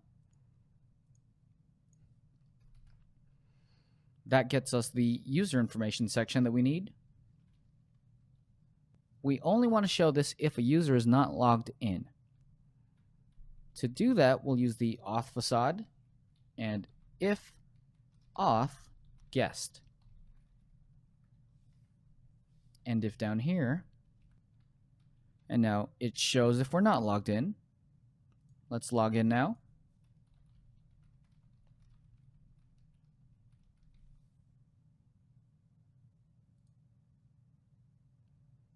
Go back to the subscribe page. And you can see that that user information section is no longer there. Moving forward, let's log out so that we can see that section. And we'll work on the subscription information section next.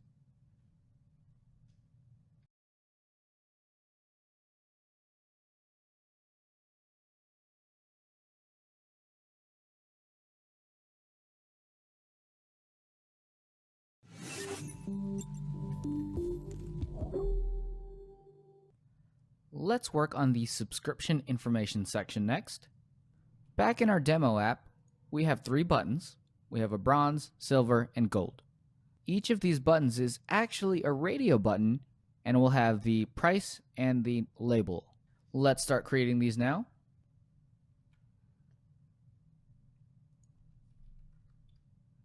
We'll create a new form group.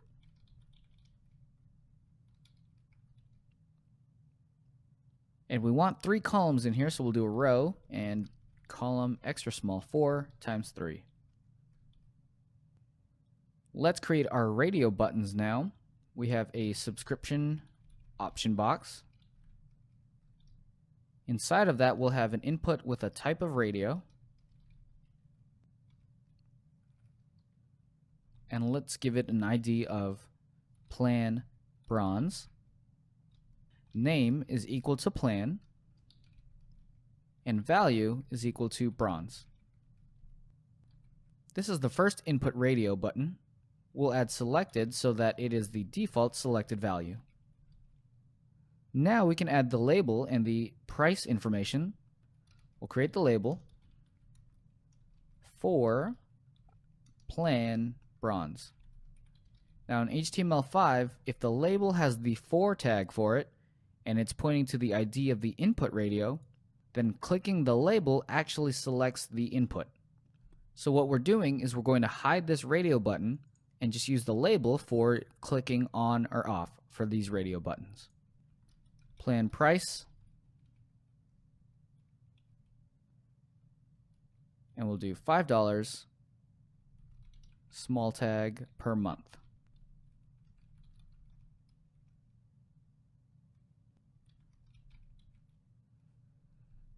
That will be our first radio button.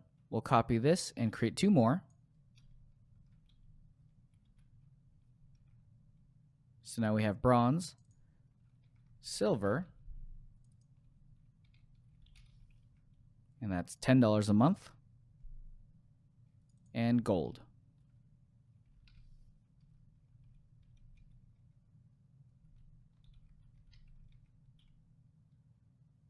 Oh, looks like we need to remove the selected tags on both of those. And let's see the HTML now.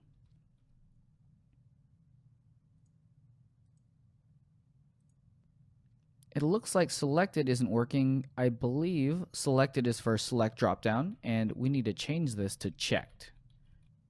Since checkboxes and radio buttons use the checked attribute. That works correctly. Now we can start styling.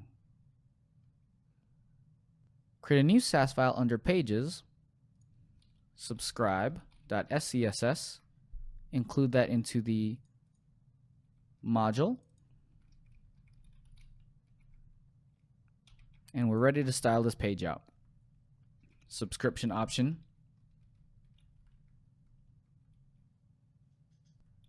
input type of radio. We're going to hide this, and then we'll style the label directly. Display block Let's do width 100%, minimum height at 200 pixels, border radius 4 pixels. Background will be a light white, and the color will be a dark gray. Let's up the font size here.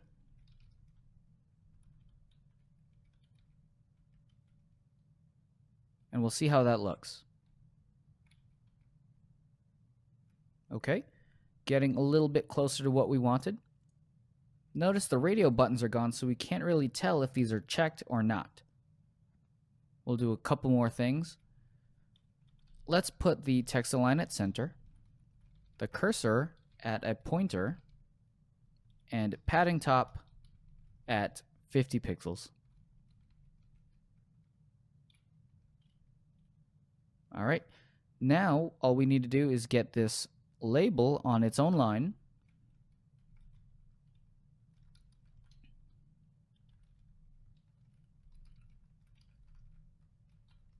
We'll lower the font size a little bit.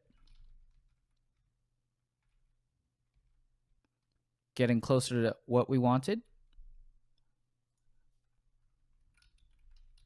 We'll change the price font family.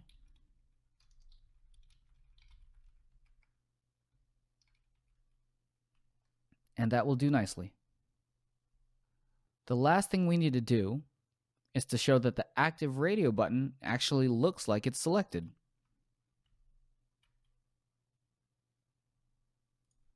We can do that using a CSS check for input, type radio, checked, and we'll select its sibling, the label,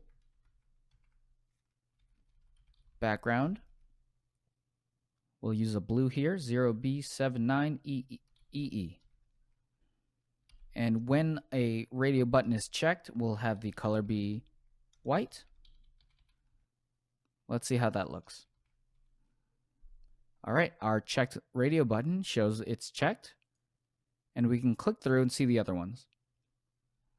Let's make that a little bit smoother of a transition. For label, we'll just add transition, 0.3 seconds, ease all.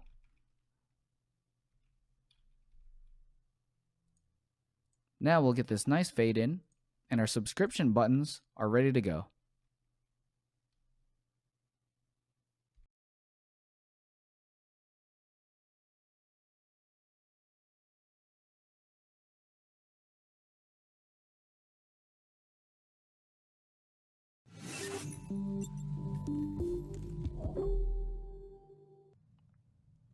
The final part of our subscription form is the credit card information section.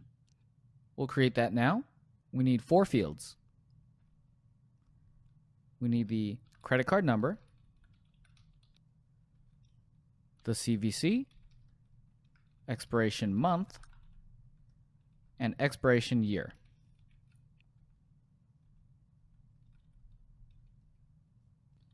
Create a new form group, and we'll give this a row class as well. We want the credit card number and the CVC to sit on the same line, and that's why we give it the row class. We'll do a column extra small 8 plus column extra small 4.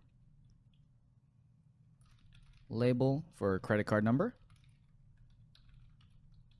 Input type text. Class is form control. And the reason we don't add the name attribute here is because we're not trying to pass this credit card number from our user's browser over to our personal servers. We'll talk about this a little bit more when we get to the Stripe sections, but Stripe's JavaScript library will actually take this credit card number and create a token that we can use to create our users' subscriptions. This way, Stripe doesn't require us to send credit card and sensitive data from our user's browser over to us. Stripe will use their JavaScript library to create their token right on the user's browser. Next up is the CVC.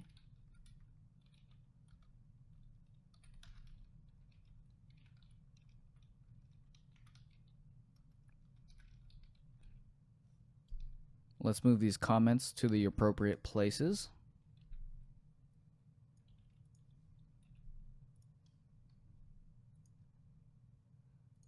And then let's get the expiration month and year down. Form group.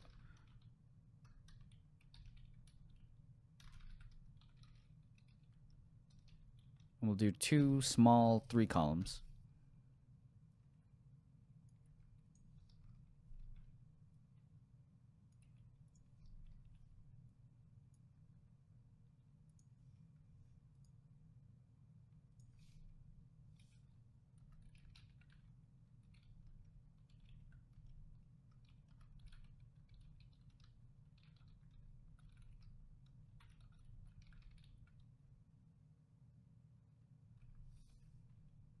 And this will be the expiration month and expiration year. Let's see how that looks. Credit card number, CVC, month and year. Perfect.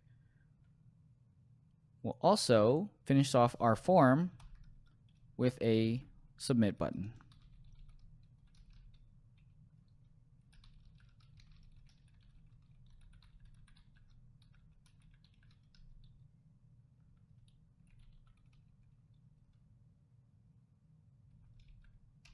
And we'll put join as the value for the submit button.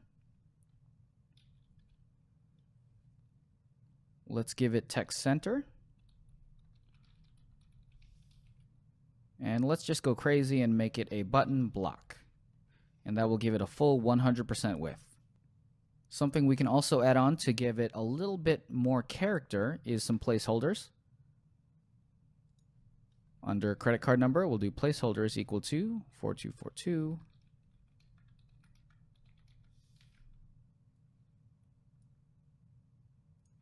And we'll create a placeholder here, and this is usually 123.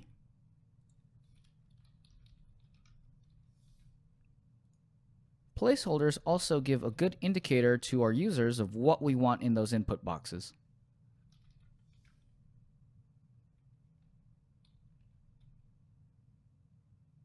That's everything we need for our subscription form. In the next lesson, we'll finally get to processing this information and creating subscriptions for our users.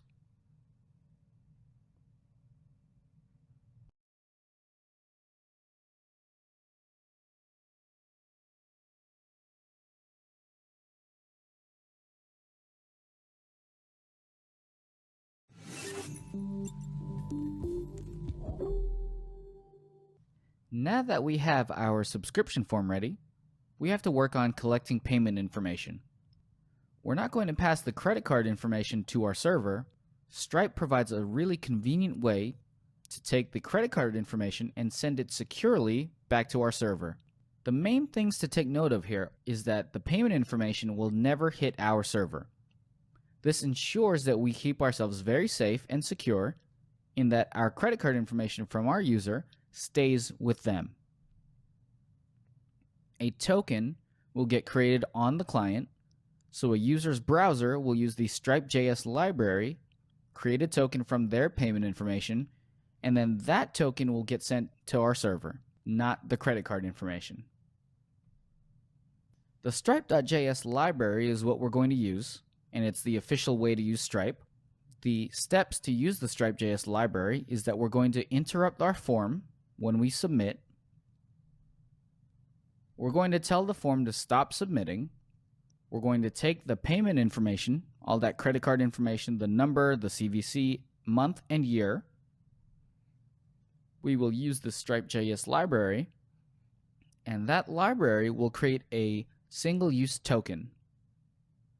This token will then be attached to our form, and we'll use JavaScript to submit the form. This way, our server will get the token and not the credit card information.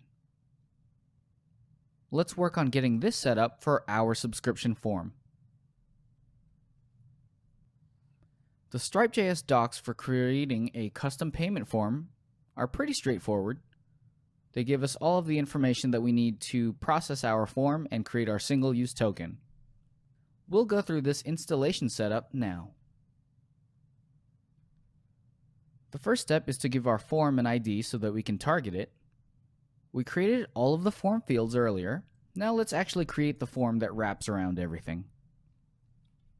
Form action is to the subscribe route. we'll do method is equal to post, and ID is subscribe form. This way we can actually target the form using this ID. Let's close the form. Next, we need to add some information to the credit card number, CVC, expiration month, and expiration year so that Stripe can target those as well. We'll add a data Stripe attribute, number for this one, data Stripe is equal to CVC for this one, data Stripe is equal to expiration month, and the same for year, data Stripe is equal to expiration year. Alright, that gives us all of the form fields that we need. Now Stripe can target each of those, and we're still not adding the name attribute so that we don't have to send any of this information to our server. Next, we need to load the JavaScript library for Stripe. If we go look at their documentation, they have the script tag here. We'll copy that. Under Layouts, app.blade, we'll go to the bottom where we put our JavaScript and add that. And also to configure, we need to add our publishable key.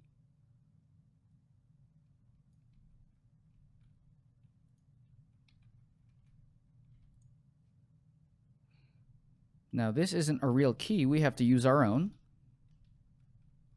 We'll call the environment Stripe key. That's everything we need to get Stripe set up. In the next lesson, we'll use the Stripe library we just added to create our token from our credit card information.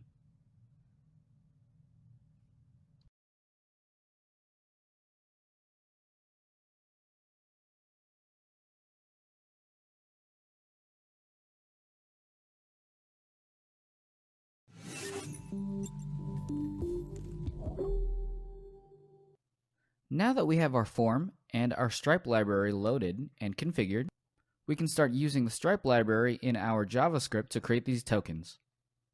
One really quick update and fix that I want to make is that we need to surround this environment Stripe key with some quotes so that we can pass this in as a string. And we're ready to start our own subscribe.js file. Under Resources, Assets, JavaScript, create a new file called subscribe.js.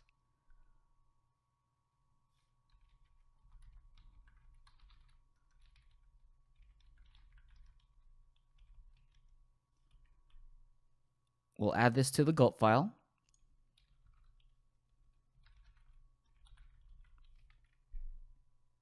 Since we added and changed our gulp file, we need to update gulp. Let's cancel that and rerun gulp watch. Now we can start targeting our form and creating our token. Let's run through the steps that we're going to have to do. We have to target the form. On form submission, create a token. So we'll start that. We'll call the subscribe form .submit. And we'll do e.preventDefault to make sure that the form does not get submitted. And we'll do var form is equal to this. So we'll grab the form. We have to make sure that we disable the form button. It would be very inconvenient for our users if they clicked submit and we didn't disable the button and then they accidentally hit submit again. That would charge them twice and would lead to some very unhappy customers. We'll find the button and disable it. Form.find button.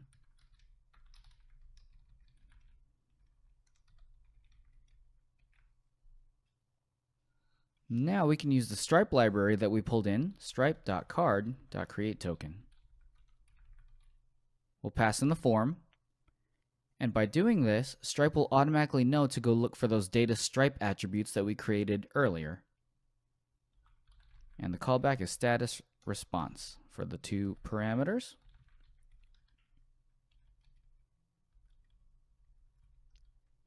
Let's console.log the response just to see what's coming back from Stripe.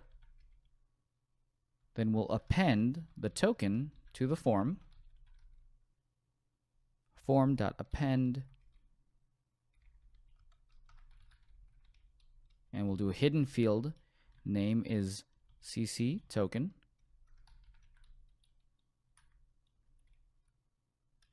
And we'll pass in the value for response.id. And the response.id is going to be the new token that gets generated for us. Then we can finally submit the form.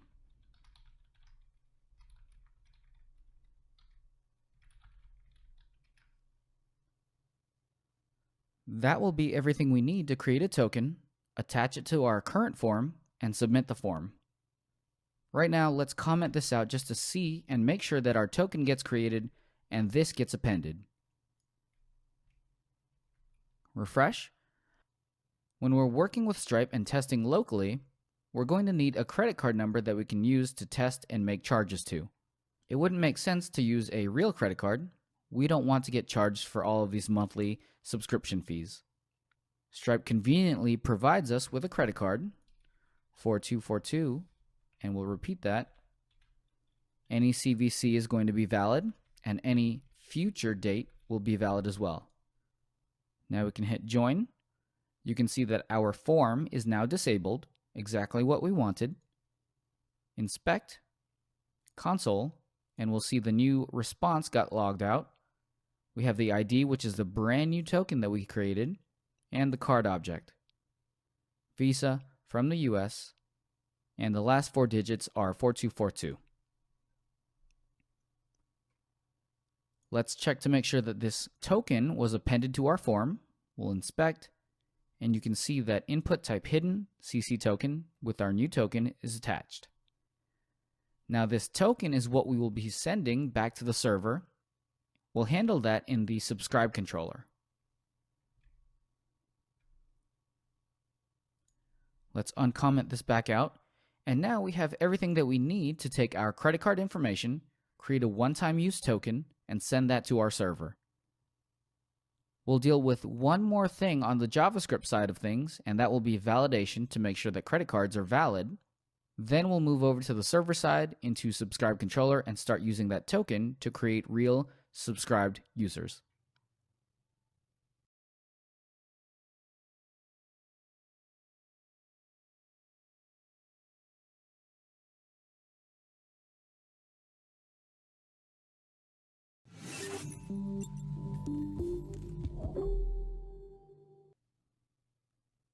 We're able to create a new token from a new credit card, but the thing that we have to worry about is making sure that these credit cards are valid and working. Stripe gives us the options to do this, and it will tell us if there's an error with the credit card using response.error.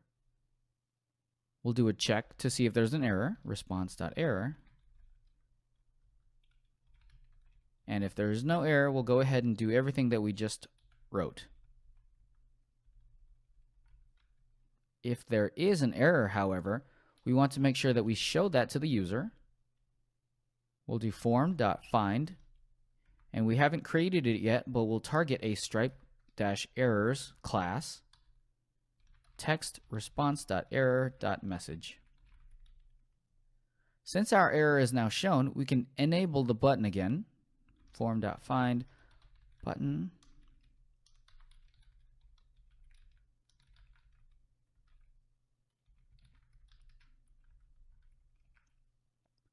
And that will be everything to show an error if it exists.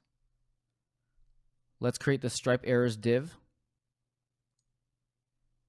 We'll do this right above the submit button. We'll create div class Stripe errors. Save that. Now in our view, we can refresh, click join. We'll see an error information here. If we do 4242, so we'll do a valid credit card information, valid CVC 08, but we'll do 2011. So the credit card is expired. Now we have the Stripe library giving us the card year expiration is invalid.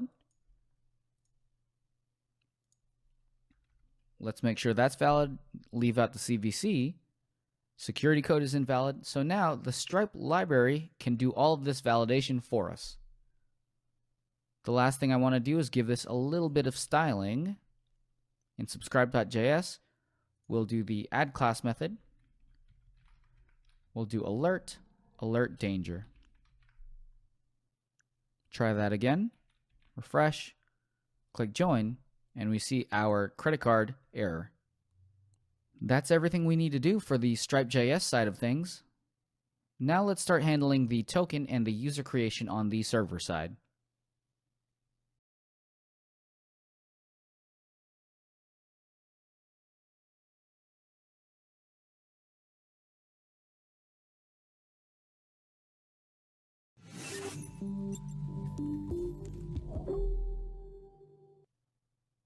Our form is ready for processing. The first part of our form that needs to get processed is the user information section. If a user does not have an account, we will create one for them and log them in as well. Let's go handle this logic right now.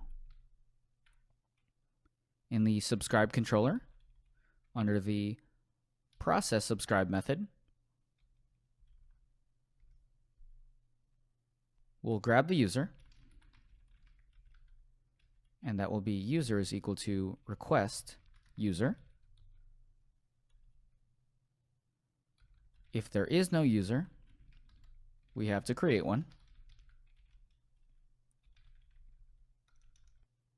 First, we need to make sure we validate the input that comes in. We'll do this, validate. We'll pass in the request and our validation rules. Name is required and max 255.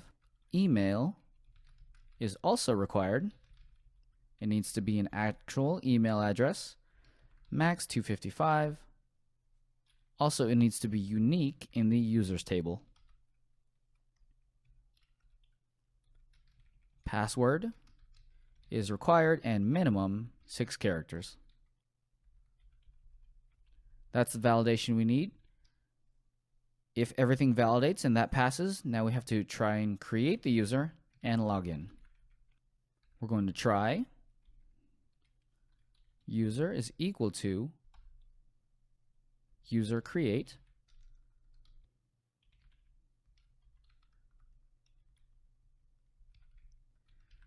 Name is going to be request the input from the form, and that's name.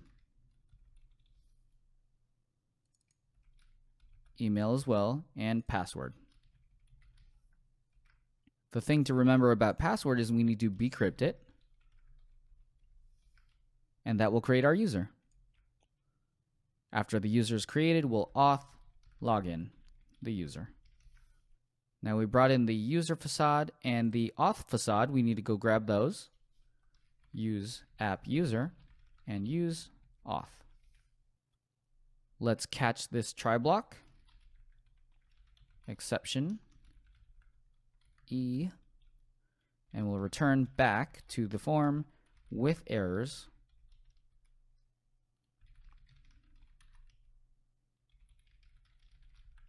And this will just catch any errors that we're not explicitly talking about. All of that should be able to handle creating a user now.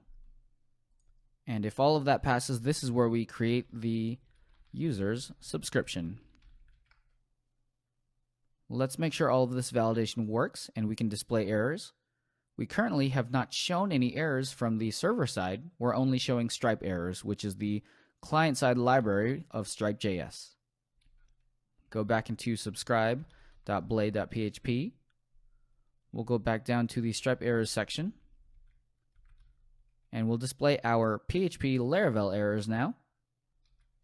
If the count of errors, and Laravel automatically creates this errors object if any errors exist. So if we have more than 0 errors, we're going to display them. Div class alert, alert danger, and we will loop over all of these errors for each.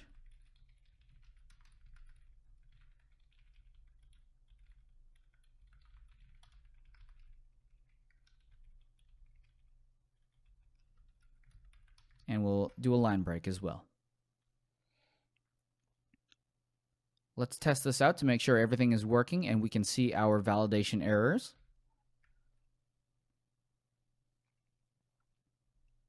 We know that name needed to be required, so we'll leave that blank. Email had to be a valid email, so we'll do test email. It's not a valid email since there's no @ symbol or a .com or any sort of domain name. And password, we'll just do PASS. That won't pass validation either since that's minimum 6 characters is the validation rule. If we click join now, we actually get the HTML5 validation, so we'll just go ahead and give that a real email. And if we click join again, we'll see that Stripe validation fails. Let's fill in some information there. 1, 2, 3, 4, 3, 1, 2, 3, 0, 8, 2020. Let's try this now. Well, looks like we don't have our Laravel token. Let's make sure that's in there. We opened up our form. We did not do the CSRF token.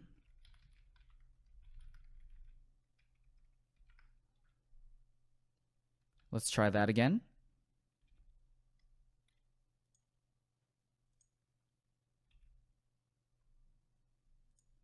No name, test@email.com, pass,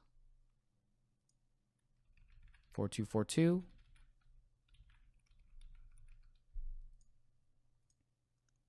Now we click join, and we'll see we came back to the subscribe form.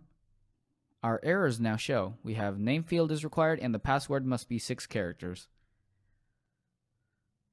We have our validation ready. Let's make sure that this actually works. My user, test@email.com, password,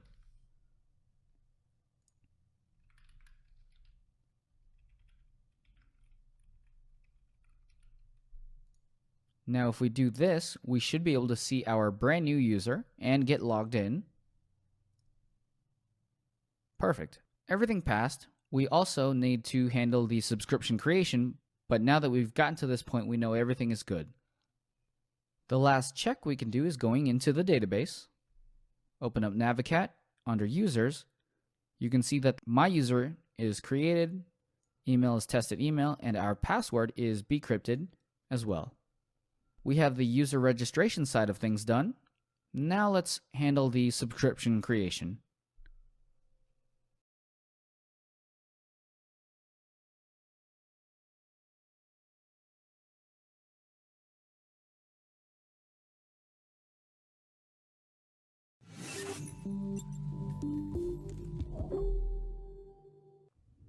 Let's handle creating our user subscription. This is going to be incredibly easy thanks to Laravel Cashier. Back in the subscribe controller. Now, if you were logged in and you went to the subscribe form, you would have this user here. And if you weren't logged in and we had to register your user account, we now have this user object here. Either way, by the time they get down here, we have the user variable ready to go. We need to grab the credit card token.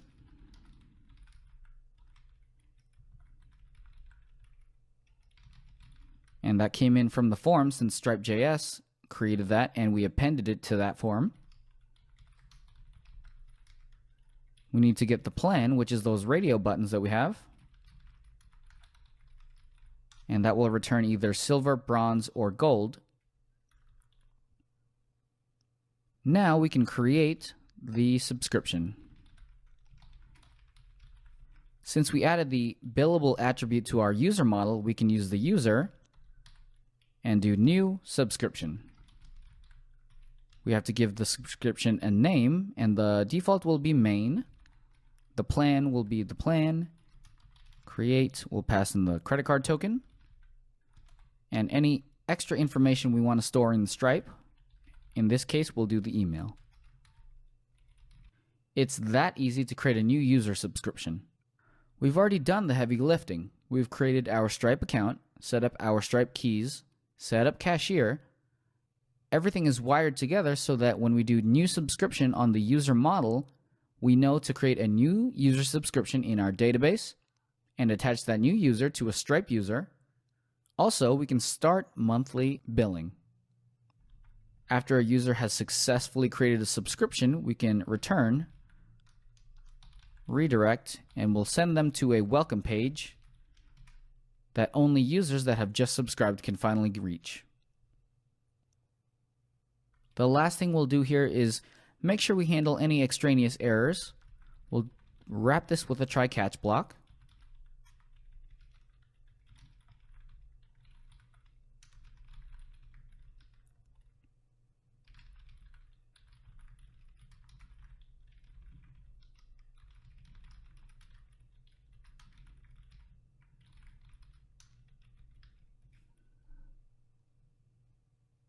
And if you didn't want to pass in the exception error message, you could just do error creating subscription. And that will be everything we need to handle user subscription creation. Let's go test this out. Since we already created a user and logged them in, you can see that we have this logout button because our user is now logged in. And we are no longer showing the user information section. We'll do bronze and pass in our credit card sample.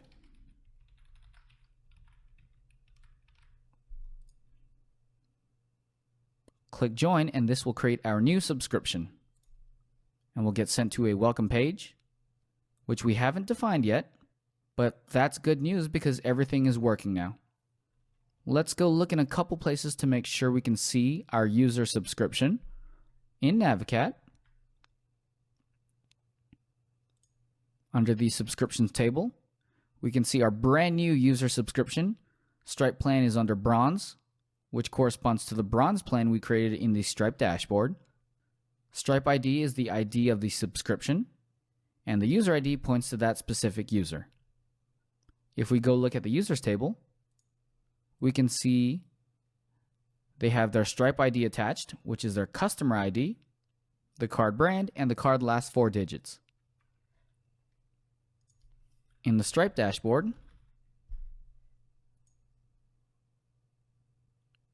we have one total customer, $5 volume, and that is the new user we just created. You can see under customers, test@email.com is our new user, the card that was created. We can see our payment transactions. We can see the people that are on subscriptions. Right now, test@email.com is on the bronze plan. All of these things are really ready to work for us, and now we have our own monthly subscription app. There was a little bit of setup for Laravel Cashier and a little bit of setup for Stripe, but now we have a subscribe form where we can just pass users to, and we can create monthly recurring revenue for our applications. Pretty cool stuff.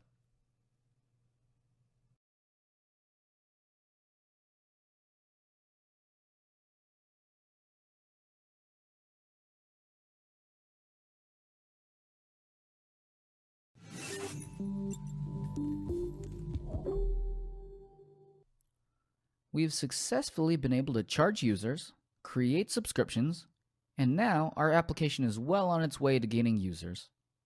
After a subscription is successful, we've sent users to this /welcome page.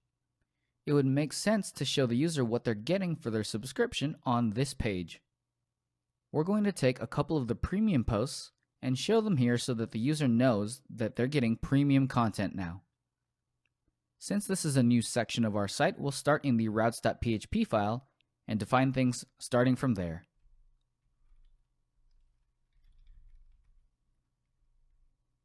Open up routes.php. We'll create the welcome route here. Route get welcome subscribe controller. show welcome. We also don't want users to find this page if they're not logged in or authenticated, so we're going to wrap a new group with the default auth middleware.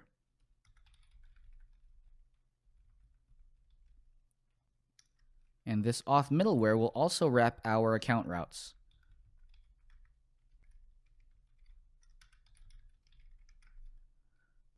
Pretty soon, we'll also create some middleware so that only subscribed users can visit a page. For now, this auth middleware will do just fine. In subscribe controller, we'll create a new method, show the welcome page,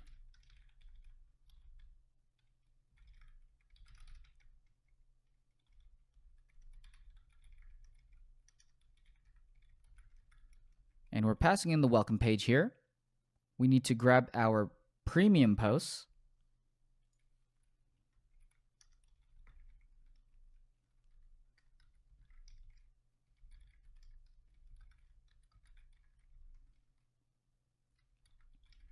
and we'll grab all those, pass that into our view. We pulled in the post facade, we need to grab that as well. Use app post. We can refresh this page now. Pages.welcome is not found. We need to create that. Resources, views, pages, welcome.blade.php. Extends layouts.app. Create our content. We've been doing hero content so far, so we'll keep with that trend. Hero content, and an H1 inside of that. Welcome to our app.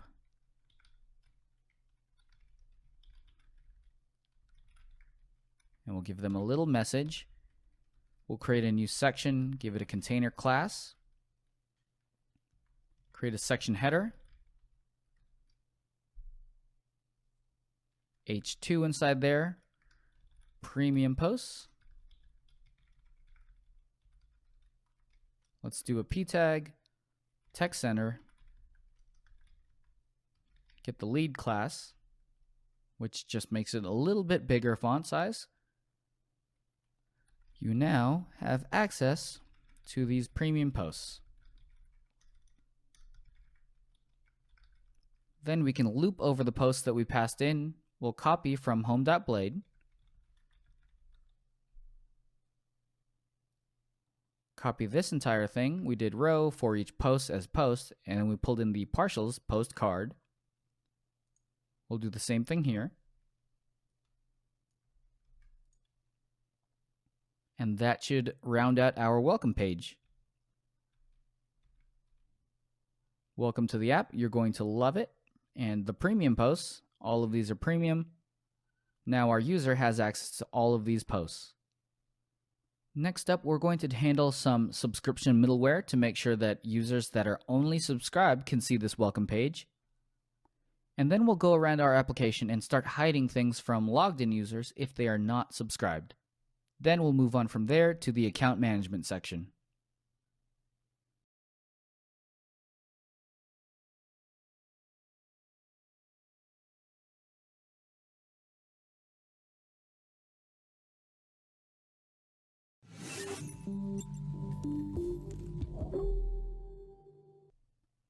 Right now, we are logged in as the test@email.com user that we use to subscribe to our application. This user is subscribed, but other users are not subscribed. Right now, this welcome page is open to anybody that's logged in, whether they are subscribed or not subscribed. Let's make sure that only subscribed users can visit this page. If we log out, log back in, chris@scotch.io, and this is this user that we seeded the database with, password. Now we're logged in and we can actually visit this /welcome page.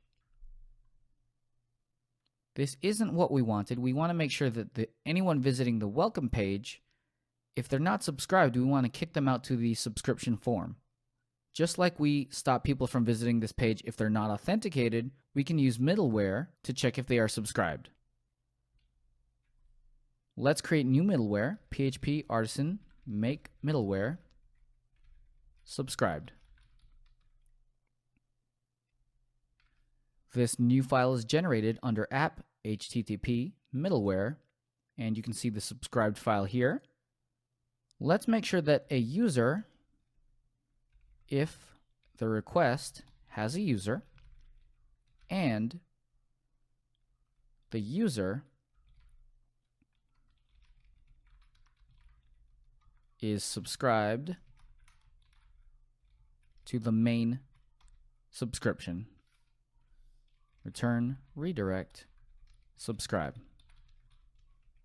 What we're doing here is making sure that there is a user, and if that user has not subscribed, we want to send them to the subscribe page. The billable trait that we added to the app user model makes it really easy to do things like check for subscription status using the user and just checking for subscription, subscribed, main. If a user passes all of these checks, we'll send them through to whatever request they were doing before. If not, return them to the subscribe page. We need to register this middleware. We've created it. Now we'll register under app http kernel. All the way at the bottom, we have route middleware. We'll create subscribed, and we'll look at the app http middleware subscribed class that we just created. Now that Laravel knows what our middleware is, we can use it in routes.php. This show welcome page has to be middleware subscribed. Now, if we go and refresh this page, I should be kicked back to the subscribe form since this user is not a subscribing user. And here we go. We're kicked back out to the /subscribe page, just like we wanted. Let's log back in as the other user. Login, test@email.com, and password was his password. We can switch over to the /welcome page and see that we can get to the welcome page with no problems whatsoever. Cashier gives us really quick methods to use on the user model so that we can check if subscriptions are active or not, and we can easily use that in middleware. Next, we'll look at how we can use those methods in our templates. Since this user is already subscribed, we don't really want to see the subscribe link here. Just like we hid and showed things to our users based on if they were logged in or not, we're going to do the same with are they subscribed or not.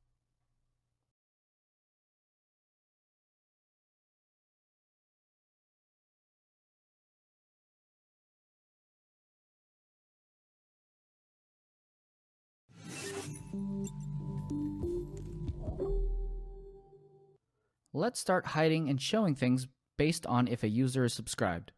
To start, we'll look at the subscribe link up here. The user I'm currently logged in as is a subscribing user, so we don't want to show that link. Let's open layouts, app.blade. We have our header file, which is where the subscribe button is. We'll open partials header.blade. Now the subscribe link is shown no matter what. We want to check if there is a user, and is that user subscribed to the main plan. On top of that, we just want to make sure that they are not subscribed. And that's the only time we'll show the subscribe button. So we'll do not subscribed and do end if. Let's make sure that works. All right, the subscribe button is gone. Let's log out, log back in as our other user.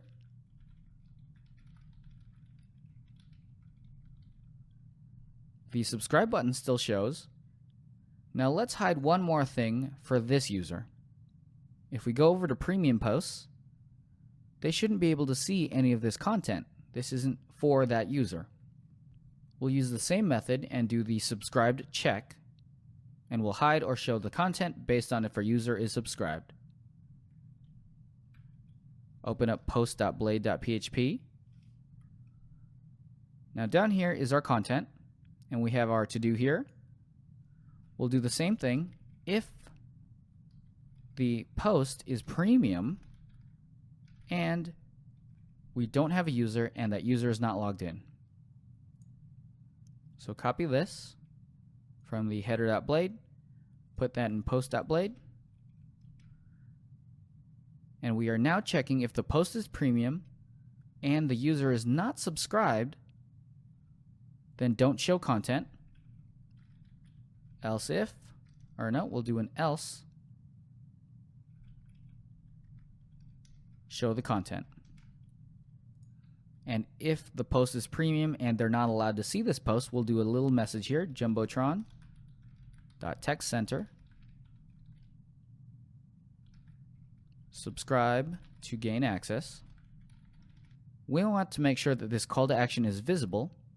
We want to make sure it's very simple for users to convert to subscribing users.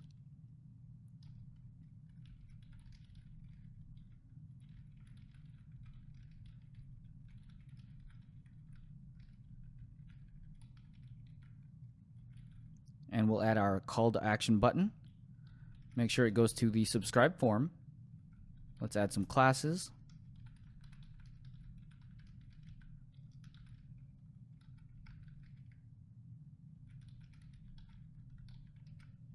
Let's make sure that this user, who is not a subscriber, will see this message. Refresh. Now they see the message. They don't see the content since they're not allowed to anymore, and they're immediately taken to a subscribe now button. Let's log back out and back in as a subscribed user.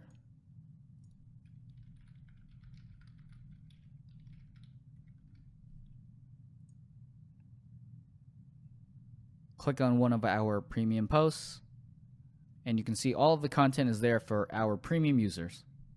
Cashier provides some very convenient methods like that to check if a user is subscribed. We'll look at a couple more of these methods when we start getting into the account page. We'll do things like, is a user subscribed to a specific plan? Is a user on their grace period in case they canceled? Has the user canceled in the past? Are they active currently, which we already did here? And a couple other options. Let's start moving to the account pages.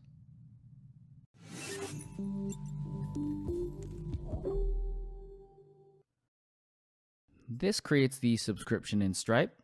We're also charging our users monthly now. We need to give them a way to manage their monthly accounts, and we'll do that with the account routes. The routes we're going to need is to show the account, and a couple different things we'll allow from this page is going to be update subscription. They can update their credit card, and they can also delete their subscription. Let's handle the routes first, and then we'll go into creating a new account controller where we can do all of these things.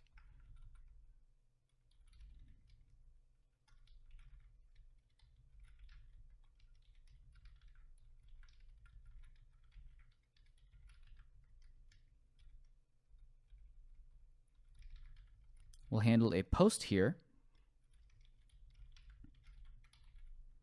and a post to this route. We'll do an update subscription.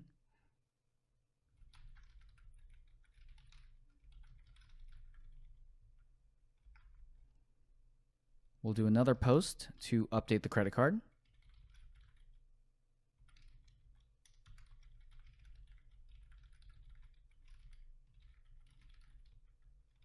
And we'll handle a delete route for the account deletion.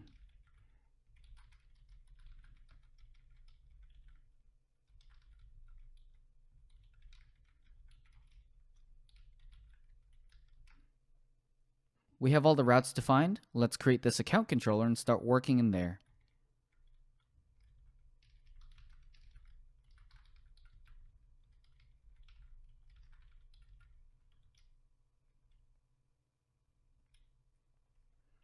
Under App, HTTP Controllers, Account Controller, we'll start using those methods we created.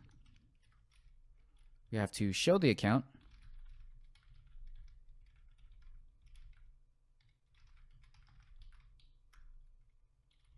and we'll return a view for pages.account.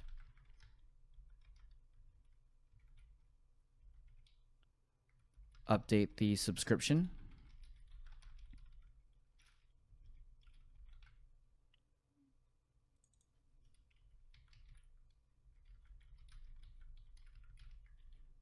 Since we're processing a form here, we'll need the request.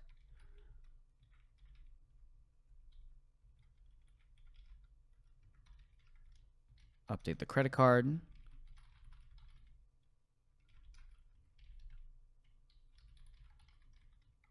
We'll need the request for this as well.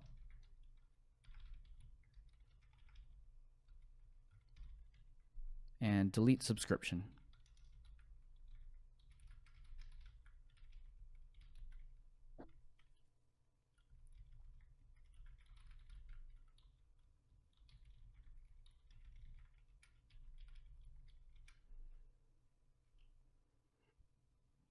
Let's create this view now. Under Resources, Views, Pages, account.blade.php, extends, layouts.app, section, content, end section, and we'll put some filler information here for real quick. The last thing I want to do is give a link to this section. We'll go into the header.blade. Right now, if we have a user, this is when we want to show the account link only if a user is logged in. So we'll do li ahref account. We could just write account here. Another thing we could do that we see in many applications is the username. So we'll do auth user name, and that makes it a little more personable. Now we can go check in our views. We'll refresh this, see the My User link that goes to the account page. Click that, and we get the account page. Let's add a container and a card class in here. We will do section.container. Inside of that, a card, and we'll add the card padded class as well. Create a section header with an h2 tag.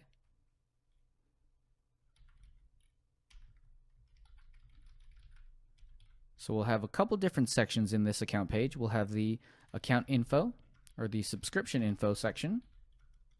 We'll have the credit card section where they can update their credit card. Let's add the section header here as well.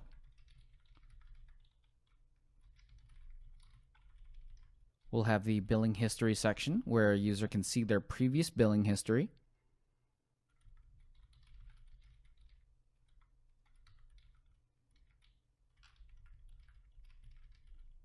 And then at the very bottom, where we like to hide it so that nobody can really get to it too easily, is the delete subscription button.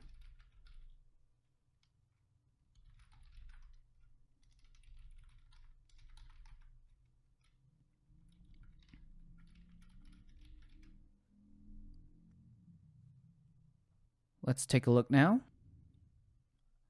Perfect.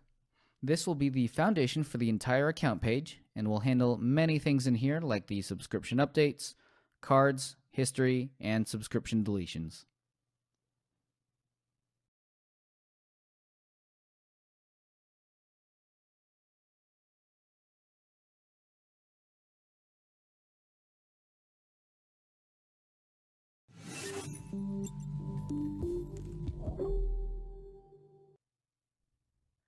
For the show account page, let's grab the user out of the request and pass that into the view. We'll put the request here, and we'll grab the user out of the request. User is equal to request user. Pass that into the view, compact user, and now we'll use that in the view. The first part is the subscription section. A couple things we want to do is to show the subscription if they have one. If they don't have a subscription, we want to kick them over to the subscribe page, since that's where all of the logic for our subscribe form is. If not user subscribed to the main, else, and then end if. Here, let's do a Jumbotron, text center,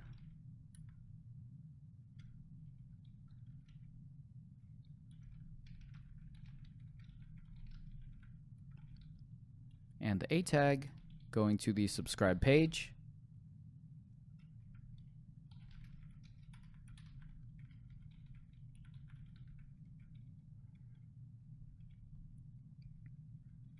Alright, that will show for users that do not have a subscription.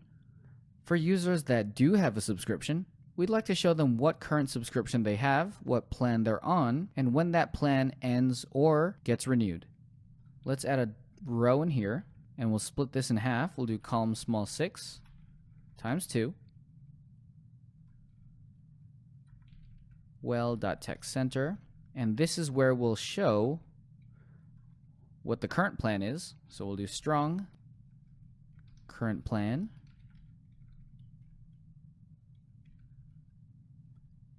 We have access to this using the subscriptions table, so we'll do user subscription main stripe plan. Let's hide the sidebar for now. Save that. Let's see what's going on the view. Alright, current plan is bronze. Let's do a little styling on this. We'll uppercase the first letter, so we'll do UC first. And that gets us our current plan of bronze. Let's give the option to update their subscription as well. We need to create a new Stripe form here. On this right side, we'll create a new form.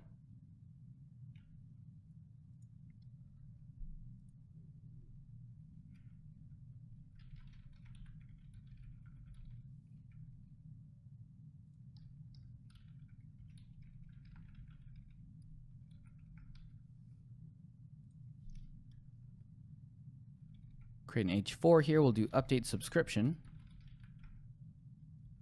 And then we'll create a new form. We already have the route for this form that points to action account subscription. And we'll method is post. We need a CSRF token to protect us from cross-site request forgery attacks. We'll create a new form group. Inside of here, let's do a select. On the subscribe form, we did a radio button. Here we'll do a select.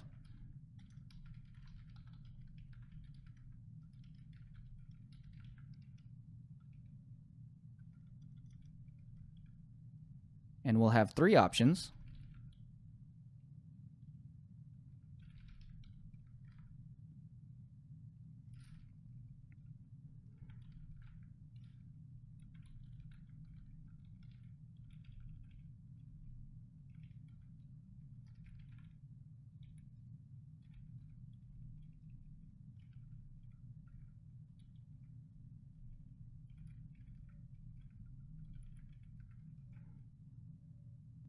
Now we also have to make sure that it's selected if that's your current plan.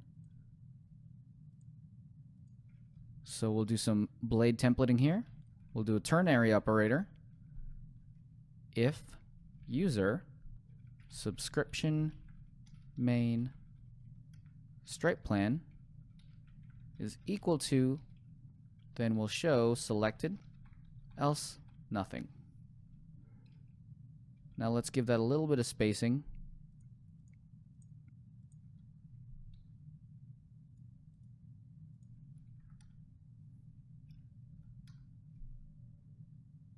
And close these parentheses that we forgot to close. And now that will automatically select whatever plan you're on. This is a form, so we need to add in a button to submit.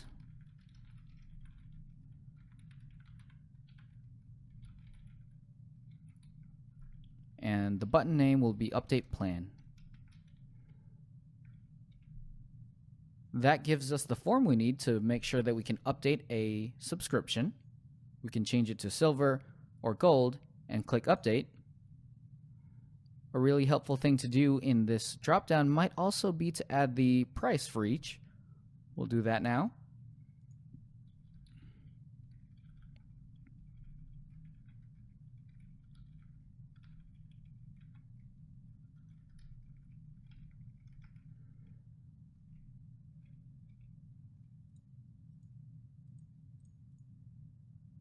All right, now we have our form ready. Next step is to process this form to make sure it works.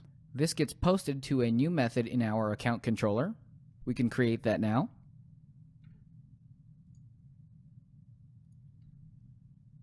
Cashier provides a very fast way to change a plan that a user is currently on.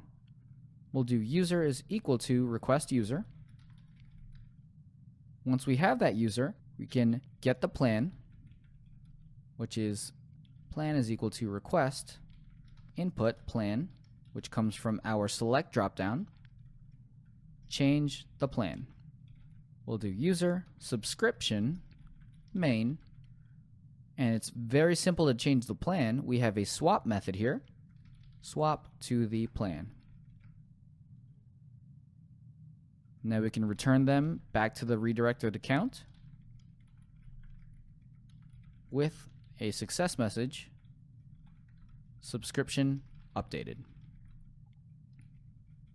It's that simple to change a user from the current plan that they're on to a new plan. Stripe will even handle all of the grace period stuff so that it doesn't automatically charge users based on when they started their new plan. Let's test to make sure it works. We're going to switch to the gold plan, click update. We get redirected back, and now our current plan is gold. Let's take a look at Navicat to make sure everything's good. Go to the subscriptions, refresh, and now this plan is gold. Under subscriptions in Stripe, refresh this. Our test@email.com user is now a gold user. The last thing we'll do is to show the success message. We created a success message that said subscription updated, but we haven't shown that quite yet. Back in the account.blade view, scroll up to the top, and right at the very top we'll add our message. If session has success message, we'll do alert.alert success.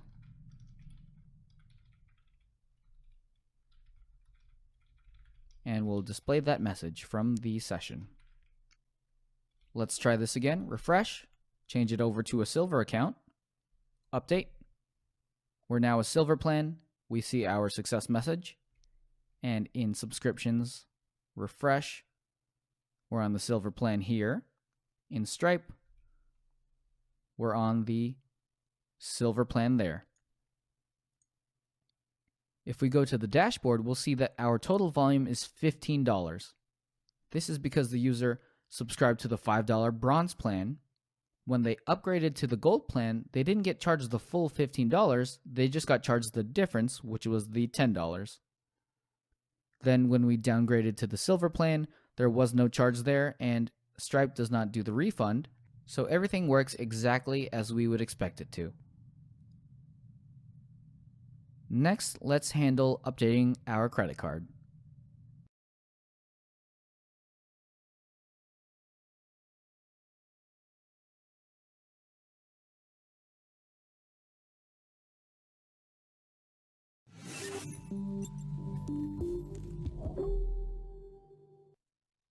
We have our subscription section done. Let's work on the update card section. This will be pretty simple since we already have all of the credit card information on the subscribe form.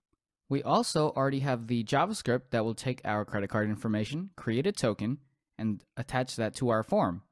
All we have to do is copy that form and those form fields from the subscribe form over to this account form. On subscribe.blade.php, we'll open up the form and grab our CSRF field. Paste that into account.blade. We'll close this form. Here we'll place our credit card fields. We'll grab those now. We don't need the user information section. They're only allowed to get to this account page if we already know they're a logged in user. We don't need their subscription info. We already have a section for that above. We just need these form fields for the credit card information. We'll also grab the Stripe errors and paste that here.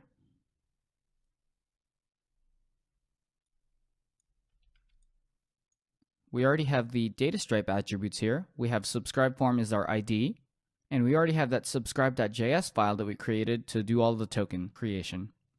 This form is now ready to work. 4242. We used 2020 for the expiration year for the original card. We'll change this to 2025 just to make sure that there's changes involved. The last thing we need to do is make sure that this form posts to the correct spot. And we are missing a submit button. This goes to the subscribe form. Originally, we want it to go to account/card. And we'll add our button here.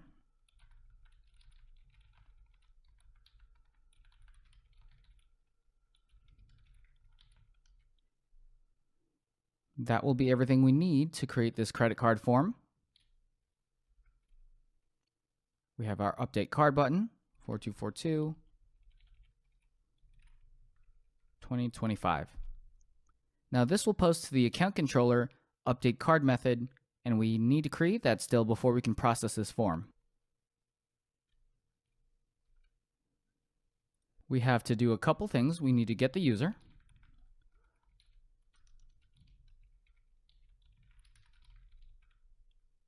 We need to grab the credit card token, which was attached to our form thanks to our subscribe.js file.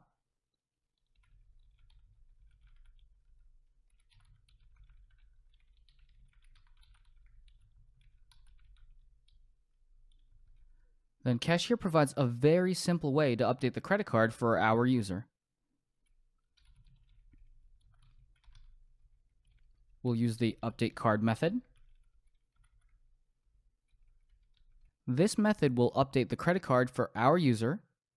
It will also send that information to Stripe and set that credit card as the default credit card for that user. Now we can return a redirect back to the account page.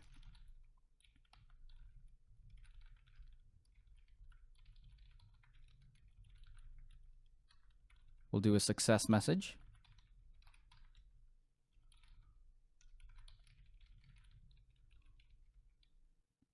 Let's go back over to the form. Let's take a sidebar real quick. One thing I'd like to do that's bothering me a little bit is the spacing on top of this section header. We'll update that quickly. Open sections SCSS. We have a margin bottom on the H2 tag. We'll add margin top as well. And that will just be a small note to make. All right, back to the matter at hand. This form is ready to post. Click Update Card. You'll see that the button is disabled thanks to our subscribe.js file. Credit card updated, so we get the correct success message. Let's see in Stripe if that user is updated. Customers, tested email. We now see they have two credit cards attached to their account, one with a 2025 expiration date and one with a 2020 expiration date. We can also go into our database, refresh this. Everything here is the exact same. We have a Visa, 4242 is the last four. The last thing we'll do in this lesson is to show our user what credit card they currently have on file. This placeholder for 4242 isn't very descriptive if they already had a card on file. We'll just change that placeholder to be 41234, and we'll show the last four numbers of their card. Refresh, and that will be everything we need to show off what card they have and update their credit card information.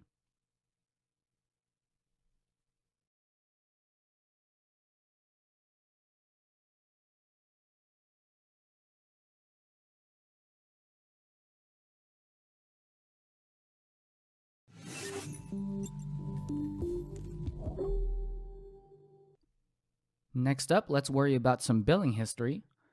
If a user pays us, they'd probably like to see their invoices and maybe be able to print out receipts for what they did. Once again, Cashier provides a very simple way to get this information. We can go over to Stripe and you can see the customer details here. We have their email, description, metadata, cards, and payments. Here are all their invoices for all the things that they've paid, maybe refunds if they've upgraded or downgraded, and maybe some credits and stuff like that. This is what we want to show to our users. Come back over to the account controller. All the way back up in the show account method, we'll grab invoices is equal to user invoices. And it's that easy to grab all of those invoices from the Stripe database. We'll pass in invoices as well as the user. Now we have to show these in the account.blade. We'll go down to the billing history section. We'll do this in a table and we'll make sure that we have invoices if count of invoices is greater than 0.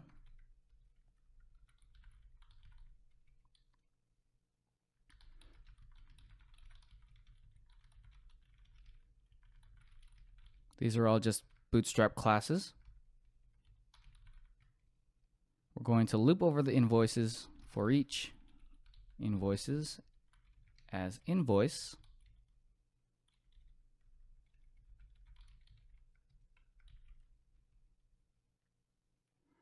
We'll do a TR and 2 TDs in there. The first one will be the invoice date.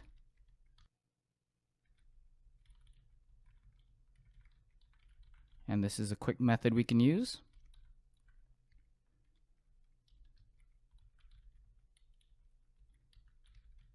And the total price for that invoice. If there are no invoices, we'll do Jumbotron, Tech Center, no billing history.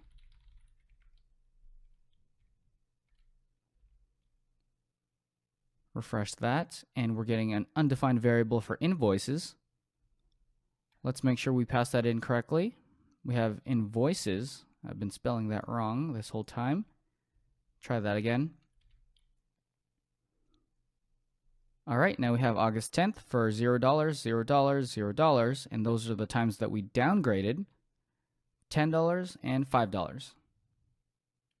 One last thing I want to make note of is if a user does not have invoices, this will throw an error. We need to make sure that they have a subscription and that they have invoices. So we'll do a ternary here. We'll do user subscribed main. And if they are subscribed, we'll grab their invoices. If they're not subscribed, we'll do null for invoices. We have all the information we need to now show billing history and give some invoices. Next up, let's make sure that a user can download their billing history in case they need it.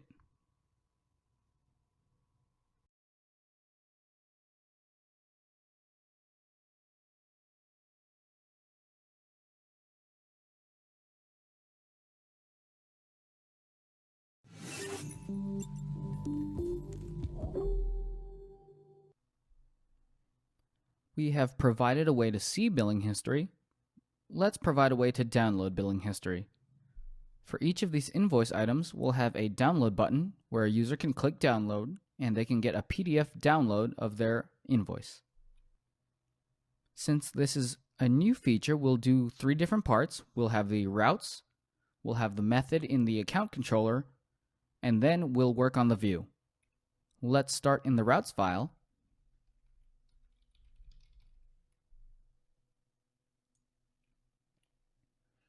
Underneath Update Credit Card, we'll do a download PDF.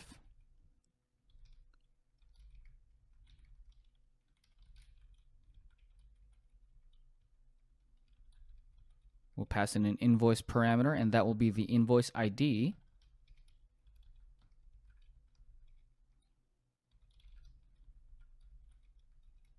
And a download invoice method. We'll create that on the account controller.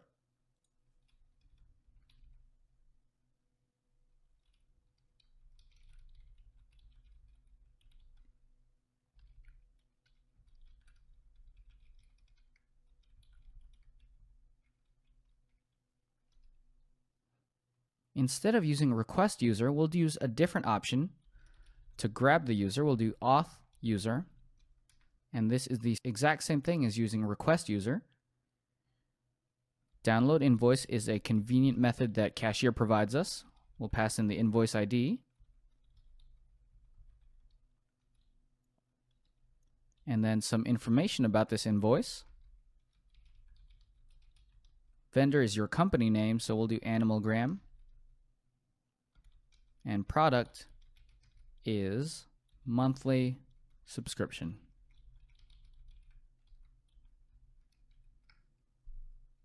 And that's all we need to create a download. We also brought in the auth facade here. We need to use that in the upper statements.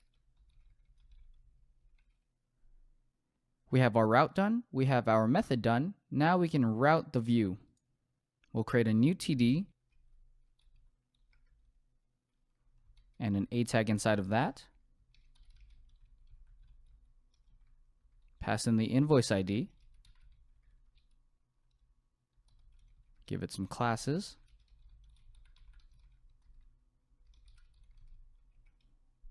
And let's take a look at that now. All right, we have these download buttons. That TD is a little bit wide, so let's make that a smaller TD. We'll give it a class, call them extra small 2. All right, that's looking better. We have everything wired up. We can click download now. See our brand new PDF download. Open that up, and you can see that Laravel Cashier automatically goes ahead and creates all of this great information for us. We have the unused time on bronze, remaining time on gold, and we can see all of the line items for this invoice. We can do receipts using Laravel and Cashier. We can also do receipts that are monthly recurring and they get sent every time a user is charged from Stripe itself. If we go over to Stripe, under Account Settings, you can see under Emails that we can email customers for successful payments. We can check that and then go over to Customize Email Receipts, where we can pass in our name, Animalgram, animalgram.com. They want an HTTP here.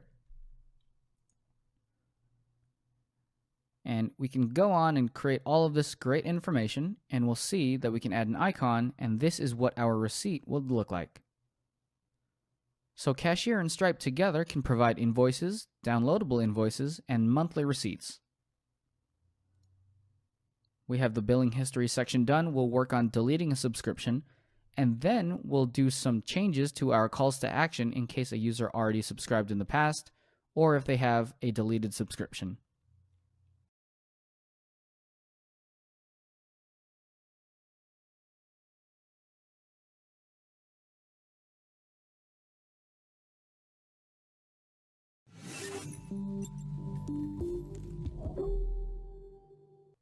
Let's handle deleting a subscription now. We already have the route created for it. It's a delete route going to /account/subscription. All we need to do now is create a form. We'll do form action is equal to account subscription. And the method, while it should be delete, HTML forms don't allow for a delete method, so we'll do post, and then we will spoof this delete method. We need the CSRF field, and then we'll do input type hidden, method, that's name is equal to method, and the value is delete. And this is how we're going to spoof this form as a delete form. This way, Laravel can see this and say, oh, we actually want to use the delete HTTP verb, and we'll use that. Now we'll do button, type submit. Class is button and button link. Since this is the cancel button, we don't want this to be too prominent, so we're using button link, which makes it a small link. And we'll do cancel subscription. Let's make sure that looks good. All right, we have our tiny cancel subscription button here. Let's add class to the form of text right, and we'll push that all the way to the right. And the other thing we want to do is we don't want this to be too prominent for our users to see. So we'll delete this header. And now we have a very tiny link at the very bottom to cancel a subscription. We have the view for this, we have the route for it. Now we need to handle this in the account controller. Go down to the delete subscription method. We need to grab the user. We need to cancel their subscription. Just like all of our other methods, Cashier provides a very simple one to use. We'll do user subscription main, and we'll target that specific subscription. Cancel. That's it.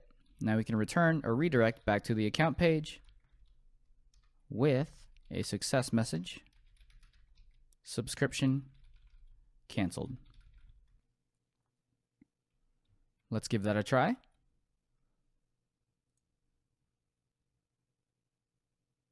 All right, subscription canceled.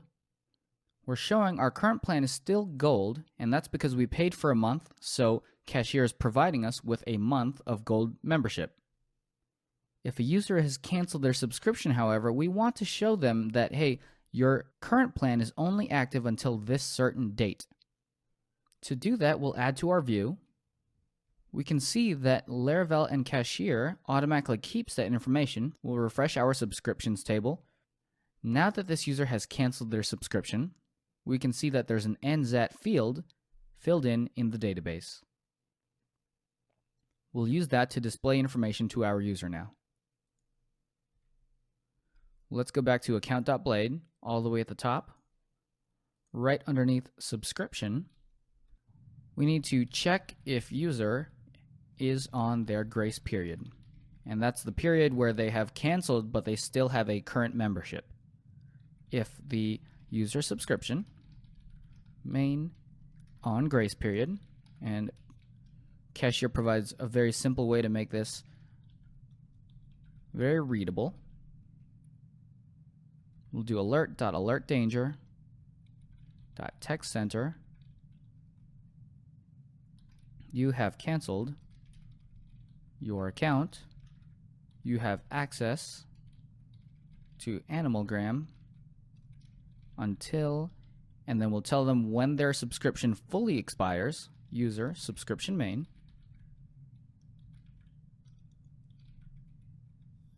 And let's space this out a little bit. Now we'll use the NZAT field, but we want to format it to the full month, the date, and the year. That will give the information. Let's do a BR tag here. And let's see how that looks. Cancel the subscription, but you have canceled your account. You have access until September 10th, 2016, which is a month away from when we just subscribed. Using this on grace period is a really good way to show if a user has a current subscription but they're canceled. Now that we've allowed a user to cancel their subscription, we need to make updates to this update subscription plan. Since they're canceled, they're no longer just swapping their plans. We have to accommodate if they want to resubscribe to their current plan, or if they want to change to a new plan, but they're also a canceled user. We'll handle that in the next video.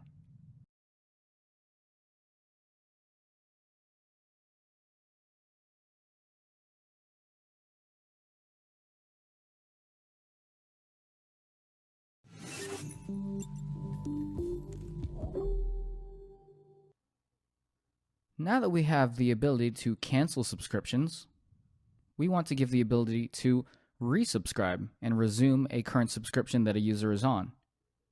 On top of that, if they want to resume and switch to a different plan, we want to accommodate that as well. Right now, in the update subscription method, all we have is change the plan. And this is a very interesting use case since it only accounts for if a user is currently subscribed, they're not canceled, and they just want to switch to a different plan. There are a couple different use cases we need to handle, and that is going to be if a user is canceled, if a user wants to jump back onto the same plan that they used to have, we need to be able to resume the plan. If a user wants to resume and switch, we need to resume and switch plan. Then, if the user is not canceled and switch,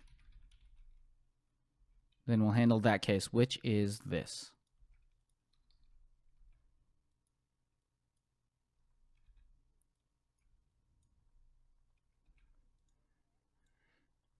Lucky for us, Laravel Cashier provides easy methods to do all of the above. We need to check if a user is subscribed and that user is on their grace period.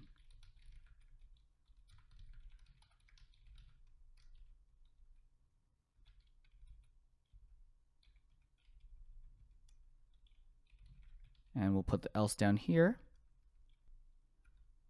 Now we can do a check if the user is on the plan for the plan that came through. Then we're just going to resume, user subscription main, resume. And that's a convenient method that we can use to bring them back to their current subscription.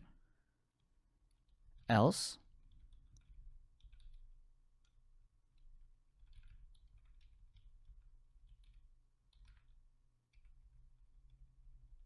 Do some formatting, and then else we'll have the user subscription main, and if they're not on that plan that they're trying to resume, then we're going to resume their plan and also swap them over to the new plan. So now we've handled canceled users that want to resubscribe. We've handled canceled users that want to resubscribe and switch their plan, and we have users that aren't canceled and also want to switch their plan.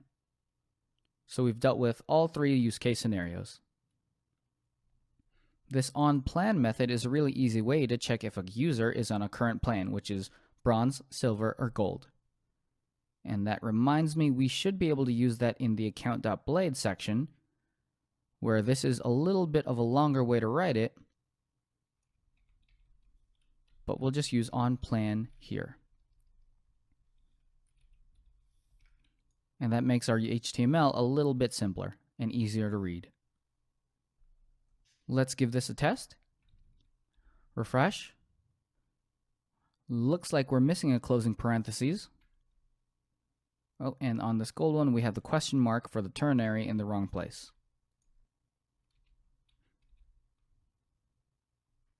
One thing I noticed that we can change quickly is this update plan button. It shouldn't say update plan if they are canceled, it should say resubscribe. Let's do a ternary operator here. We'll do user, subscription, main. If they're on their grace period, then we're going to show reactivate or resubscribe, else show update plan.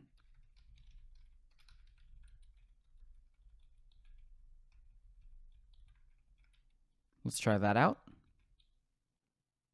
All right, we get the reactivate button. We're on gold currently. Let's switch over to silver and reactivate.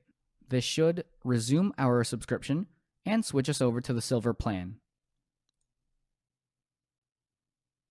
We get our subscription updated. We're not canceled anymore. We now have our current plan is silver and we're back on track. If we swap from here to bronze, then we should be able to swap as well.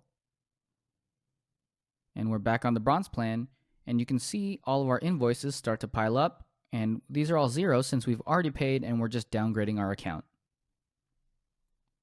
We now have everything we need to handle monthly recurring subscriptions.